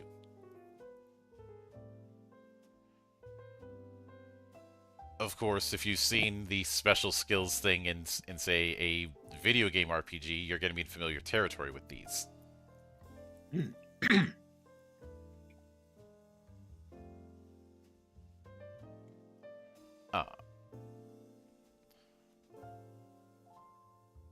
But I can. It looks like Scion gives you 4 additional capitals. So basically, if Scion is your side gig, your side gig is you are loaded. But it doesn't look like the side gigs are necessarily using the trait that they're associated with. It's more of if you have a high value in this trait, maybe this is a side gig that'd work better for you. Yeah, and it's a fairly easy way to make quite a few combinations of main gig and side gig. Yep. So when it comes to character creation, it's pretty straightforward. I could see someone knocking out a character in this in less than 10 minutes. Maybe five if they know what they're doing. Yeah. Although it's probably still good to in this particular case think about your concept a bit before determining what will work best with it. Oh yeah. But when it comes to the outline, the goal is to carve off for yourself one more of the VIP's influence than any other player, and do it with as many underhanded tricks you can think of. Just don't make the mistake of thinking it'll be easy.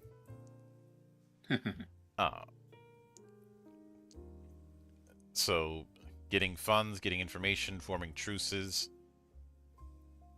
Once the VIP's influence hits 0, the game is over. To plan so much but then miss your chance to sink your fangs in is comedy gold. Yet to take no precautions at all is equally foolish.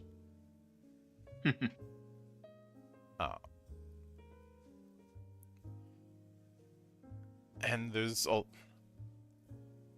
the possibility of one person in the group being a traitor. Ignore the traitor and you'll end up getting your influence fleeced in the end. But run yourself ragged trying to expose them and you can't prepare or get any influence, and then you'll be in trouble. It's an interesting way to do it.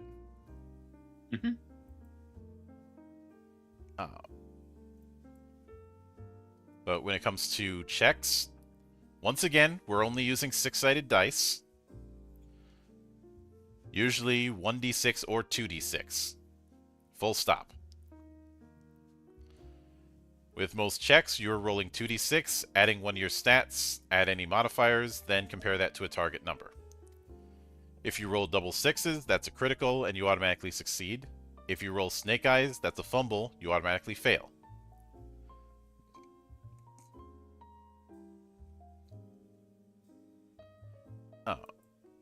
PCs, and the PC that initiated rolls wins ties. If both sides roll criticals, this rule still applies. You always round up. Checks must happen. If a check is asked to be made, you either have to try something different or roll the dice.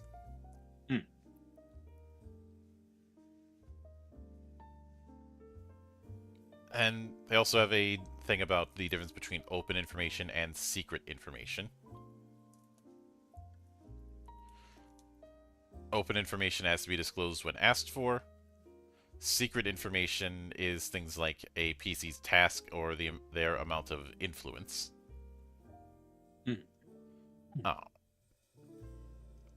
Obviously, there's the introduction. I.e., how you got to the city. There very much is the implication that the city is not a normal city. Especially since it's locked in by a gate.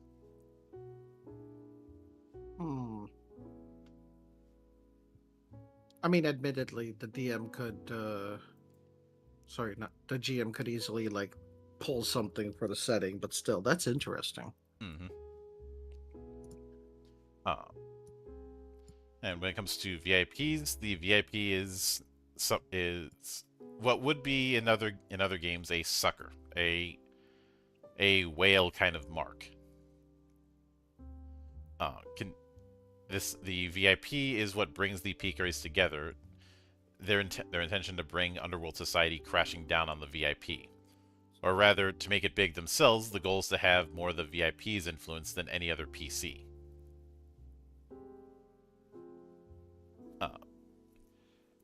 So, if the VIP is a casino, its influence might include the deed to the property, ownership of the company, or just a juicy cut of the profits. And then they go into tasks and the traitor. Each rogue may try to carve off a piece of the VIP for themselves, but they've also got their own things going on. Maybe they need to gain a bunch of influence for their gang, or maybe they're a freelancer hoping to make connections with other rogues.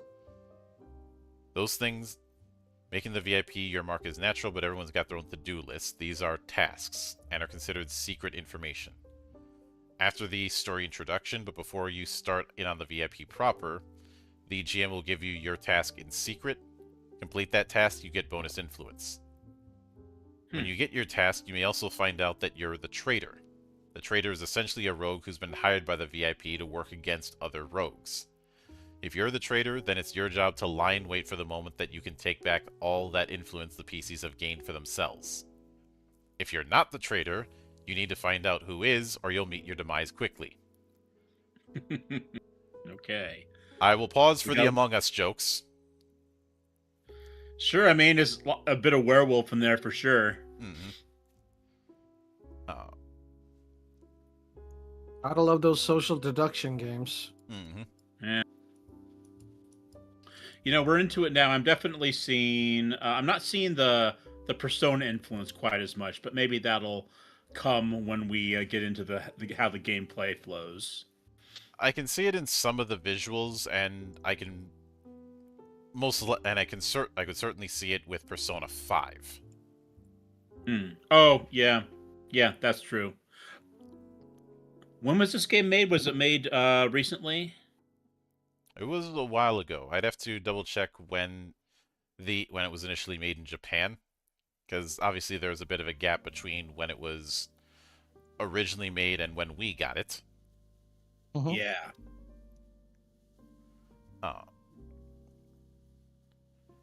I'm just thinking because Persona 5 was 2016. I guess that's 10 years ago. Oh my god. Yeah. Yeah. Yeah. Oh. Yeah. Anyway. Now that we have the turn order, PCs take their actions one at a time, and then comes the GM's turn. This is a cycle. There were a lot of the skills that refer to once per cycle or something like that. Cycles keep repeating until the VIP runs out of influence. Once that happens, game 1 is over, even if the VIP runs out of influence in the middle of a cycle.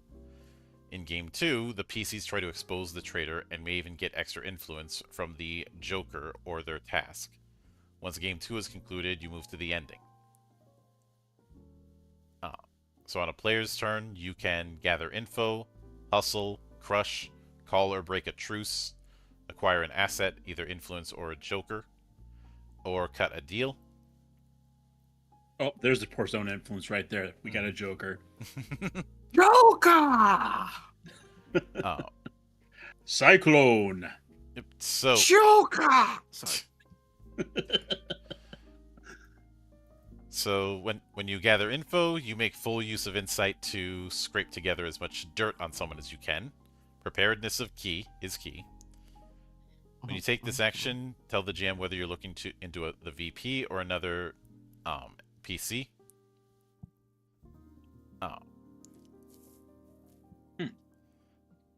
If you're doing against the VP, the VIP, I should say, that is a insight check. The TN is set by the GM, and that is going to determine what info you get. It could be how much influence you get, how much influence the VIP has left, or getting a Joker. As the name implies, a Joker can shake up the game, and this info card will tell you what it does. You can also look into a PC, which has the PC's info cards, and info cards are described as little bits of information.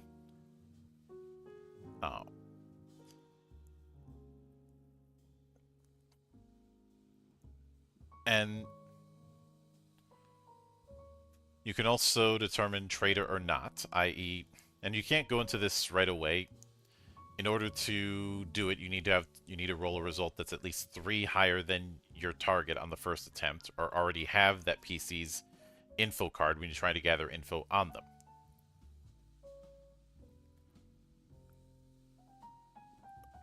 But getting info cards is the main thing when it comes to this action. Mm. You could hustle, which is doing a check to try and get some capital. Do the hustle. Sorry. If you succeed at the check, you get 4 capital. They do have a sidebar that hustle is a translation from the phrase shinogi wo kenzuri, which means to sharpen a sword. Mm.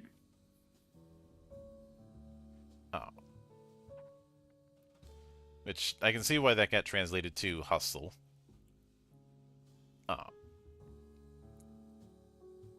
But if something's in your way, you can try and crush them, taking their stuff and reducing their standing in the city.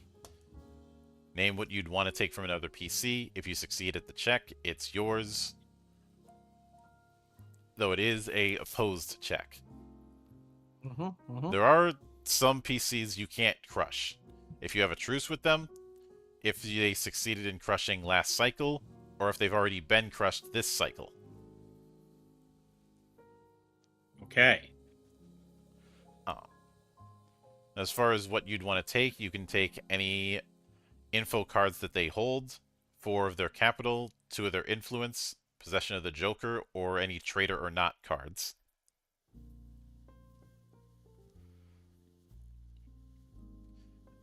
And if you try and do the 4 capital, you can put them in the negatives, but it can't go below -3. If they only have 1 influence, you can still take it, but that's all you're getting.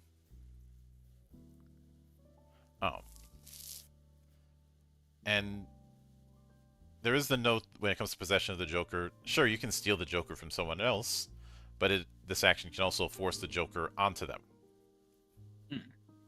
Now, as far as which stat you try and crush them with, you pick one of the 4 stats to represent how you're going to do it. Violence, Insight, Charm, or Luck. Then your target tries to predict which stat you've picked. Then you'll make an opposed check using the stat that you picked. Okay, so it might be sometimes might be best to pick a stat that they might not be expecting because yeah, okay. Now, if the target predicts which stat you picked and got it right, then they've come up with countermeasures to foil your plans, and the check ends in a failure. You also have to give 2 capital to your target. If you can't pay, then you go into the negatives.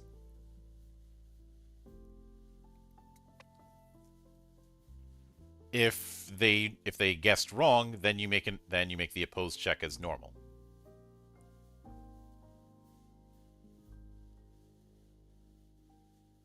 Both sides use the stat that you end up picking. So I love these little mind games that can be done.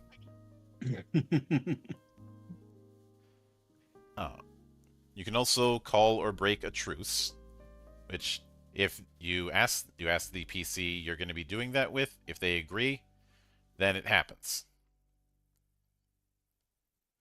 Now, if someone's asking you for a truce, you can draw some conditions.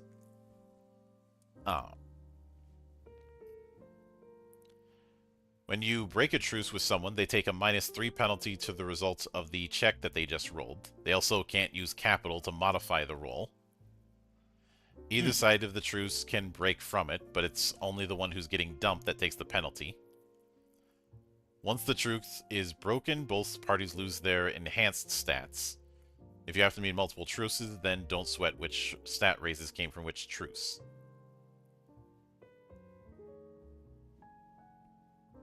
When a truce is called between 2 PCs, the initiating one gets 2 points to increase their stats with, which can go into the same stat or split into 2. The one who's approached with the idea gets 1 point. But keep in mind, either side can break the truce and screw them over with that penalty. Indeed. Okay, so there's some ins and outs to this.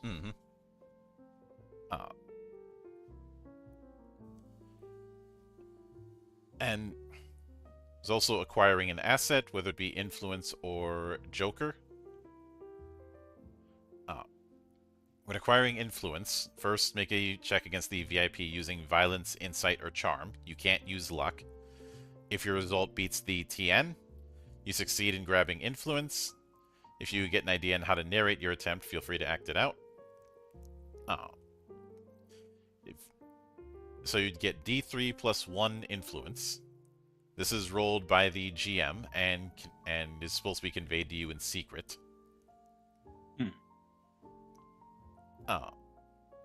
The actual number that you're rolling against is secret info. The GM only tells you if you succeed or not. However, if you fail, they will tell you how much you missed the number by. A VP's TN never criticals or fumbles, and instead gets calculated as normal.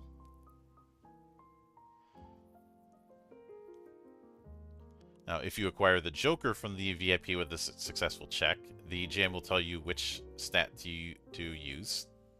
If you succeed, the GM will hand over the Joker to you, while also telling all PCs the Joker's standing effect.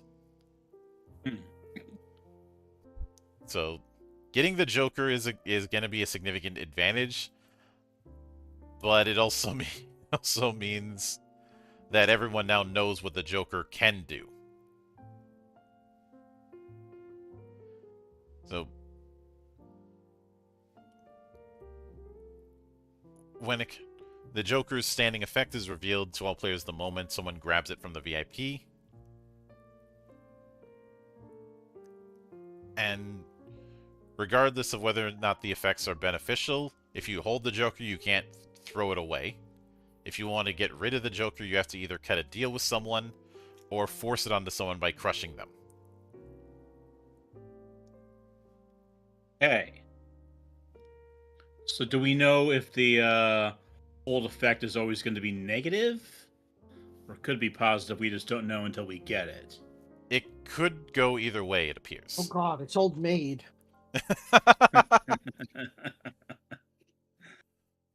Hey, Old Maid worked against the Money Dough Pot.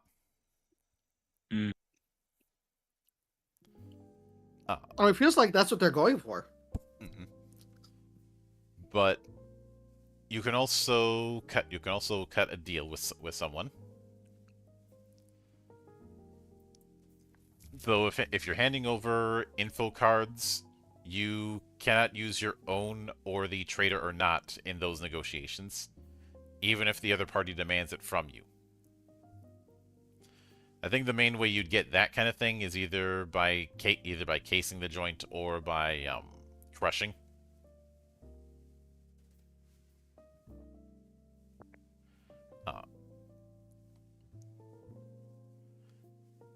And of course, the GM has their turn with the NPC phase, which is optional, and the city phase.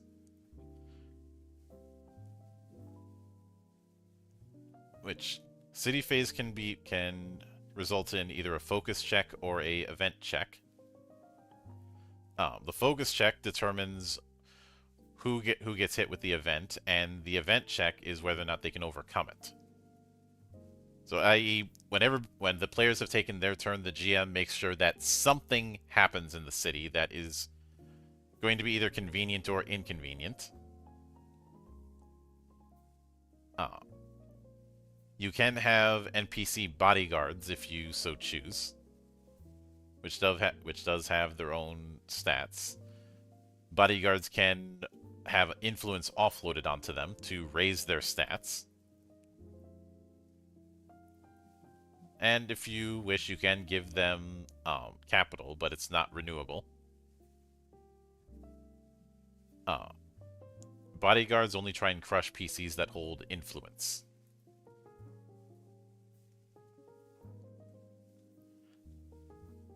And when it comes to notoriety, that's what you're getting at the end of each session, based on whether or not you fulfilled the specific conditions. So, the PC with the highest influence gets 4 points, next highest gets 3 points, and so on. There is a 2 points for roleplay bonuses, And even though they say you're not advancing, notoriety very much feels like XP. You're just not spending it. But the more that Yeah. but in some XP as currency games, you have that kind of contextual ways to get experience, and that's definitely the case here. And I do like that the higher notoriety you have, the more influential you are in the city. Starting from the info brokers who know better are keeping an eye on you. Or once you're at 50 notoriety or higher, there's a mastermind of the city, and yours is the hand on their shoulder, guiding them from behind. Heck.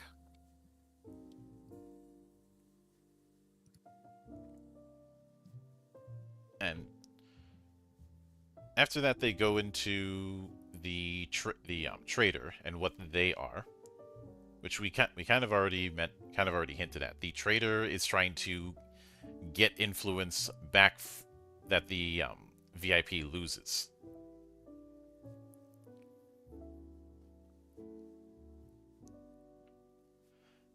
And the trader's task is camo against the other PCs. And usually their stuff comes into play during the second half of the game. They get 1 influence for each other PC's info card collected, 2 for each of the VIP's info cards held onto at the end of game 1, 2 more each time they successfully crush someone, 3 if they succeed at breaking a truce, which causes someone to fail a check before the end of game 1. This grants a maximum of 3 influence, even if fulfilled multiple times.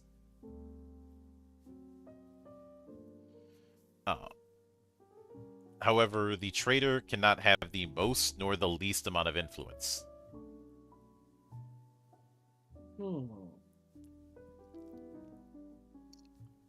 On the other hand, you can, at game 2, you can steal 2 influence from any PC that doesn't name you as the trader, and gain influence equal to the number of cycles that passed in game 1.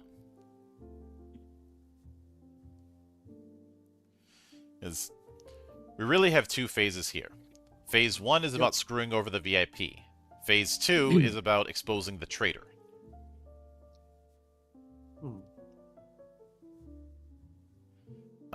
Okay. And the GM starts with a pool of influence, somewhere close to 8 for a 4-player game and 10 for 5. The size of this pot should be mentioned at the start of Game 1. At the end of Game 2, it is split evenly across all players who guessed the traitor correctly.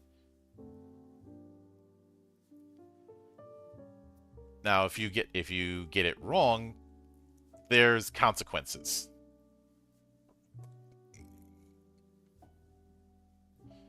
Not only because you piss someone off by accusing them of being a traitor, but also the traitor is screwing you over in the process as well.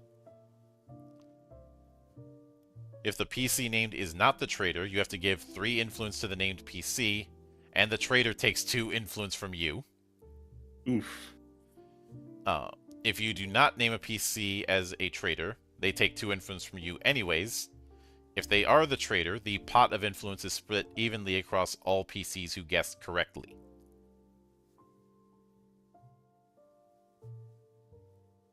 Just layers upon layers here of like these manipulation tactics and like the potential outcomes for pursuing one or other course of action. Yep. After that, they go into a bit of the city. It is a smart move to just talk about major areas of the city and not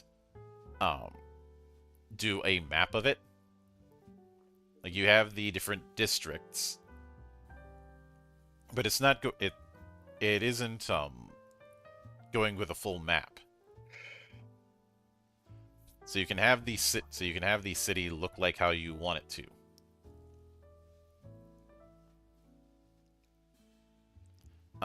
And of course, the city does have its factions. The Shikigami Gumi, who are the biggest Yakuza organization.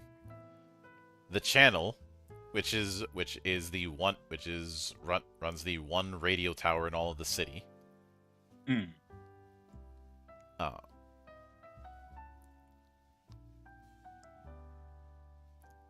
I'm amused at that name though, the Shikigami Gumi. The Club All-in-One, the club that makes more money than any place in the city. The Orchid, the highest stakes gambling arena. Of course, there is a Chinatown. There's Sova, which is mostly run by Russians and Koreans. The Rivalda Familia, and the Probably Trash not King. Italian books. Yep, the Trash King. And Oh. Valiant and Best Shot, a overseas company that produces cheap, low-grade firearms. So High Point.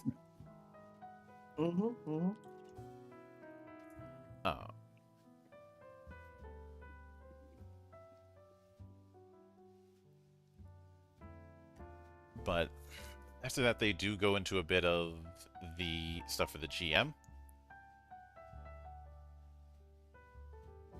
including things like the VIP's total influence, what the Joker is and its standing and hold effects, the TNs for acquiring VIP influence, each PC's task, and the bodyguard stats and kept influence if that setup is used.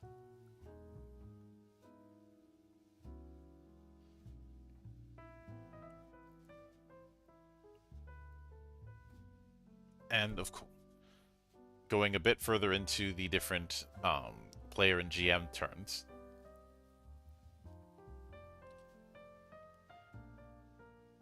And this is also where they go into the focus and event checks for the events that the GM does on its turn. So you can randomly roll it. Although, because of the way these events are set up, it might be fun to have a deck of cards with each event named on it. Yeah. Like, it feels like this is a tabletop game. I'm guessing by that you mean this might be tricky to run in a VTT? Like, not necessarily, as long as you have, like, a VTT that you can make the cards for. Because there's not... It doesn't look like there's a lot of... Is there a lot of dice rolling in this? Maybe? Yeah, there is. But in any case, like, you can do this in a VTT, but the way that it words things and the different phases makes it feel like this should be a pre-made board game. It can work either way, especially since in a VTT or in a tabletop format, you can customize your characters any which way you want, though you can still do the same thing on a board game. But like, anyway, I have seen I've seen that get passed around when it comes to different Japanese tabletop. And something that I ended up learning very quickly is a lot of what would be social roles in more contemporary TTRPGs just aren't a thing. Like in Sword World, it's basically non-existent. If you want to do the whole social thing, just roleplay it. But because of the fact that this is very much doing a specific kind of thing, it's not really a sandbox, and I feel like this much like a lot of Japanese tabletop I've seen is not really built for long-term campaigns. It skews more towards episodic or one-offs. Is the vibe that I get. But since there are notoriety bonuses for proper roleplay that the GM can give out. Uh, I can't fully go on the board game end of things. This has more in common with social deduction games, just with a bit more extra steps. Like we mentioned Werewolf earlier, and I mentioned Among Us. But when it comes, there's also what you could play it with a little more emphasis on the mechanics and not worry about staying in character as much. I think it may be up to how the GM sets the stage. Mm-hmm. Probably more fun to be in character if and to play it less like you would play, like, say, a game like Diplomacy or something. Mm-hmm. When it comes to the tasks, we do have a sample table for that. And it looks like with each one, there's a way to get influence. Like, for example, if your task is to gather info, each time you're successful on active gather info check, you get 1 influence up to 4. So tasks are kind of achievements. The Deceiver tasks are clearly meant for the traitor. Mm-hmm.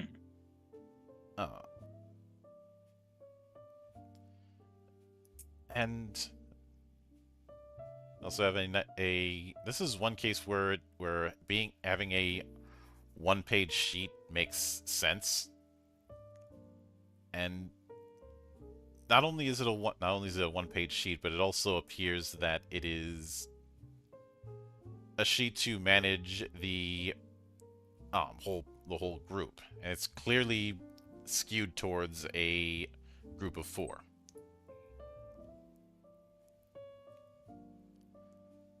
Yeah, it would be I think less fun to play this without a full table of folks. Same with any social deduction game. Oh yeah. Well, most of them anyway. But there's also a action summary, and after that a lengthy replay section, which I am skimming. But it is nice to have that just to give an example for this, since this is an unorthodox game. And replays are something you see a lot when it comes to Japanese tabletop. Think of it as a actual play in text form.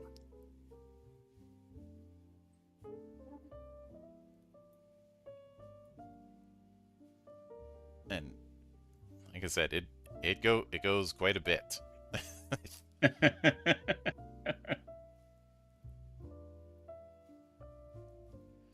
Because it is going through each cycle. Okay. And apparently, yeah, part of the reason there's no character growth setup is they wanted a full story in a single session.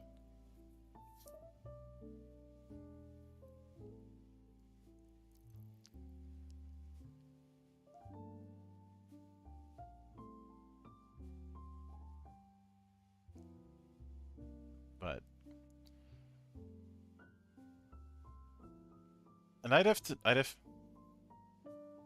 think the only problem that I have with this, is, unless I missed it, I don't see much in the way of baselines for target numbers.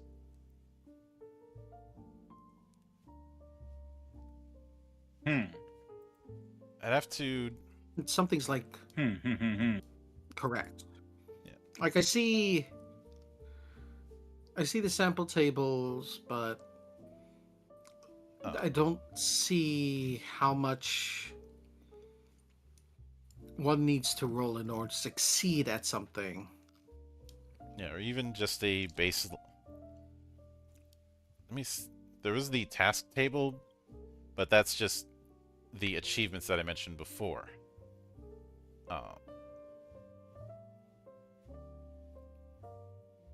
Let me look at the Especially since a big part of it is establishing what the TN is for the VIP.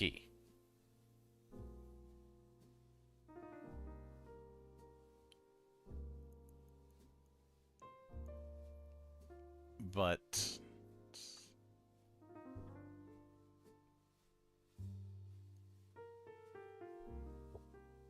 let's see.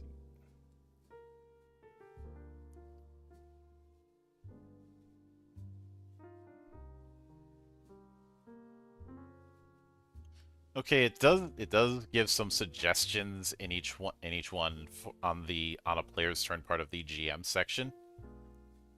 And it looks like the baseline is 10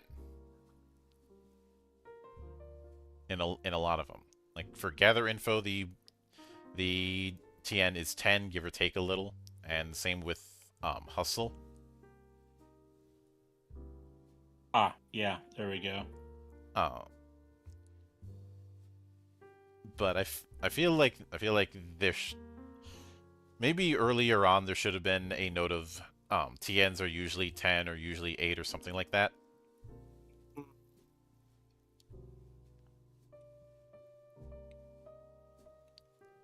So it is there with some of them, and you could infer with the rest.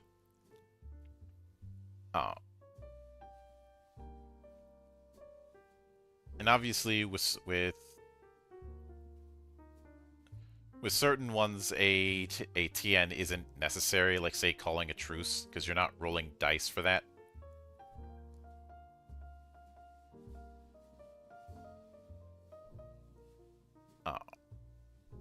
And same thing with cutting a deal. And they do give a few example standing effects, as well as hold effects. Though I feel like there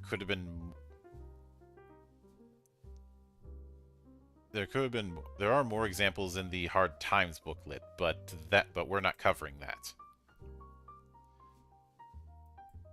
I don't even think I have the Hard Times booklet. But all that said, putting aside the TN issue, what do you think overall of Picaresque Roman?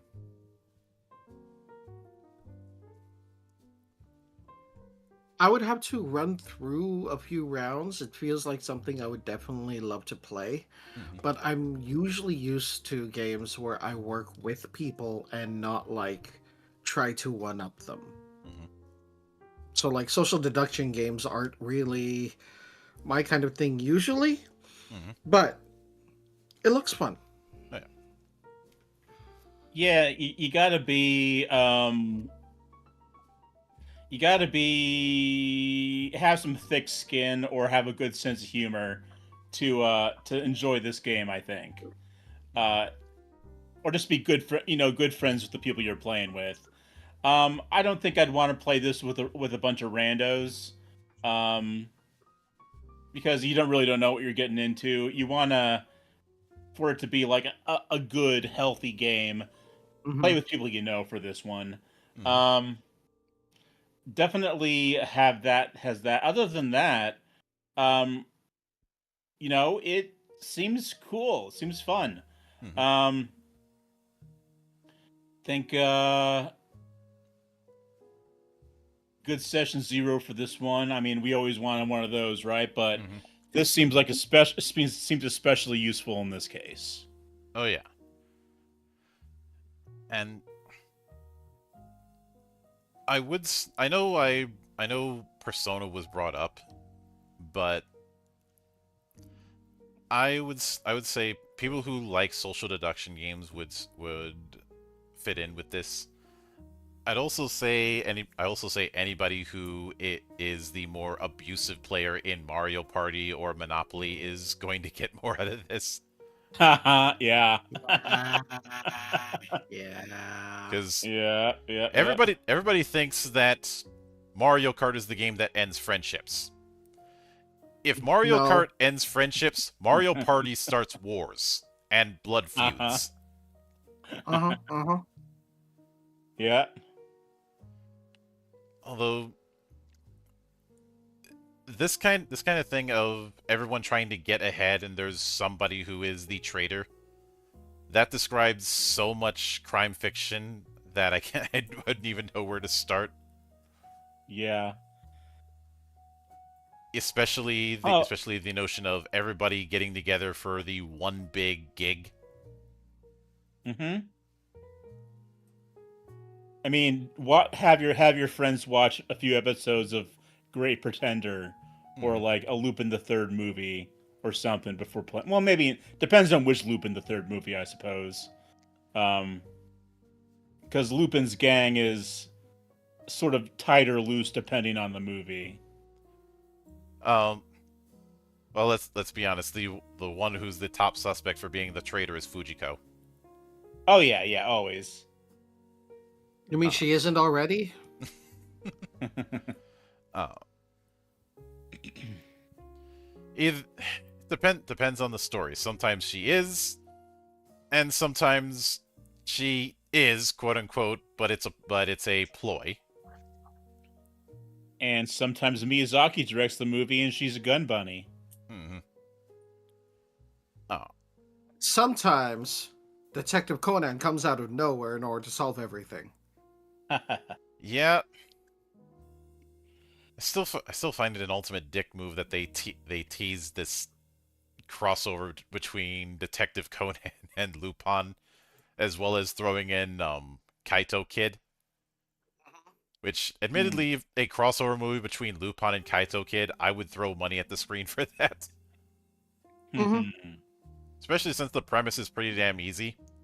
Lupin trying to steal something, but Kaito beat him to the punch and left a calling card. Uh, but actually, that kind of beating to the punch is something I can easily see in Picaresque Roman just as well. Yep. See, what I'm imagining now is that Fujiko beat both of them to the punch, and then Kaito just stole like a really good copy. Um, Either that or thought she beat them to the punch. Oh. Or if you prefer, she did beat them to the punch, but the loot was more trouble than it's worth. Mm-hmm. Alternatively, Fujiko gets turned into a kid for whatever reason. Because that Yeah. would be hilarious. It would um of course, although you can't do the stunt of just abandoning Lupin in the middle of nowhere because there's always an easy way for him to get out. Yep. Call Pops. I can't call him the most persistent hater in anime because Pops isn't a hater. He's just the most stubborn man in all of Japan. That is true. Uh, but with that said, that is going to do it for this particular episode of the Valley of the Judged. We will be back here. We will be back here next week. And let me check what I've got. So next week we're going to be covering the GM side of Parselings. That'll be the penultimate episode of Parselings. And tomorrow, I'll be doing 2 more one-shots with Brother Joel. We will be diving into 2 games that are currently crowdfunding. Tremere, the role-playing game, which involves Napoleonic warfare and dragons. Oh yeah, I saw that. Where did I see that? Was it? Oh, probably on your server. Mhm. Yeah, it looks wild. Yeah, and Pact, which is a Year Zero game about deals with the devil. So essentially a Right. better version of Demon the Fallen. Yeah, I'm going there. It's not hard. It really isn't. Yeah. demon was one of the weaker entries in World of Darkness, which is why it didn't get as many books. Indeed. I'm sorry, I can't hear you over the sound of Wraith and Mummy. Oh, look, I see you and I raise you, Promethean. Prometheus what? Oh. Got to get all the universal monsters in there somehow. How about, when are we going to get, Creature the Black Lagoonian? I don't know.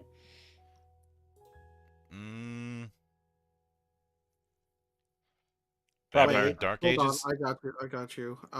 No, Yeah. no. Technically, one of the shifting breeds. Okay. One of the werewolf offshoots. Yeah. So you could either do that with the dragons, the snakes, or if you look at it really funny, the sharks. Yeah. Don't ask why I know a lot about the different shifting breeds. Please. I am savvy enough to put 2 and 2 together. And that is all I will say on that. Oh goodness. But with that said, as always, a sincere thanks to everyone who took the time out of their schedule to come onto the show and enjoy the madness. And there will be plenty more where that came from, as there always is here, on the open bar of the internet. But until then, on behalf of the good brothers present and not present, my name is Mildra. I am your gaming monk. Stay fucking frosty, everybody. Bye bye. Good night.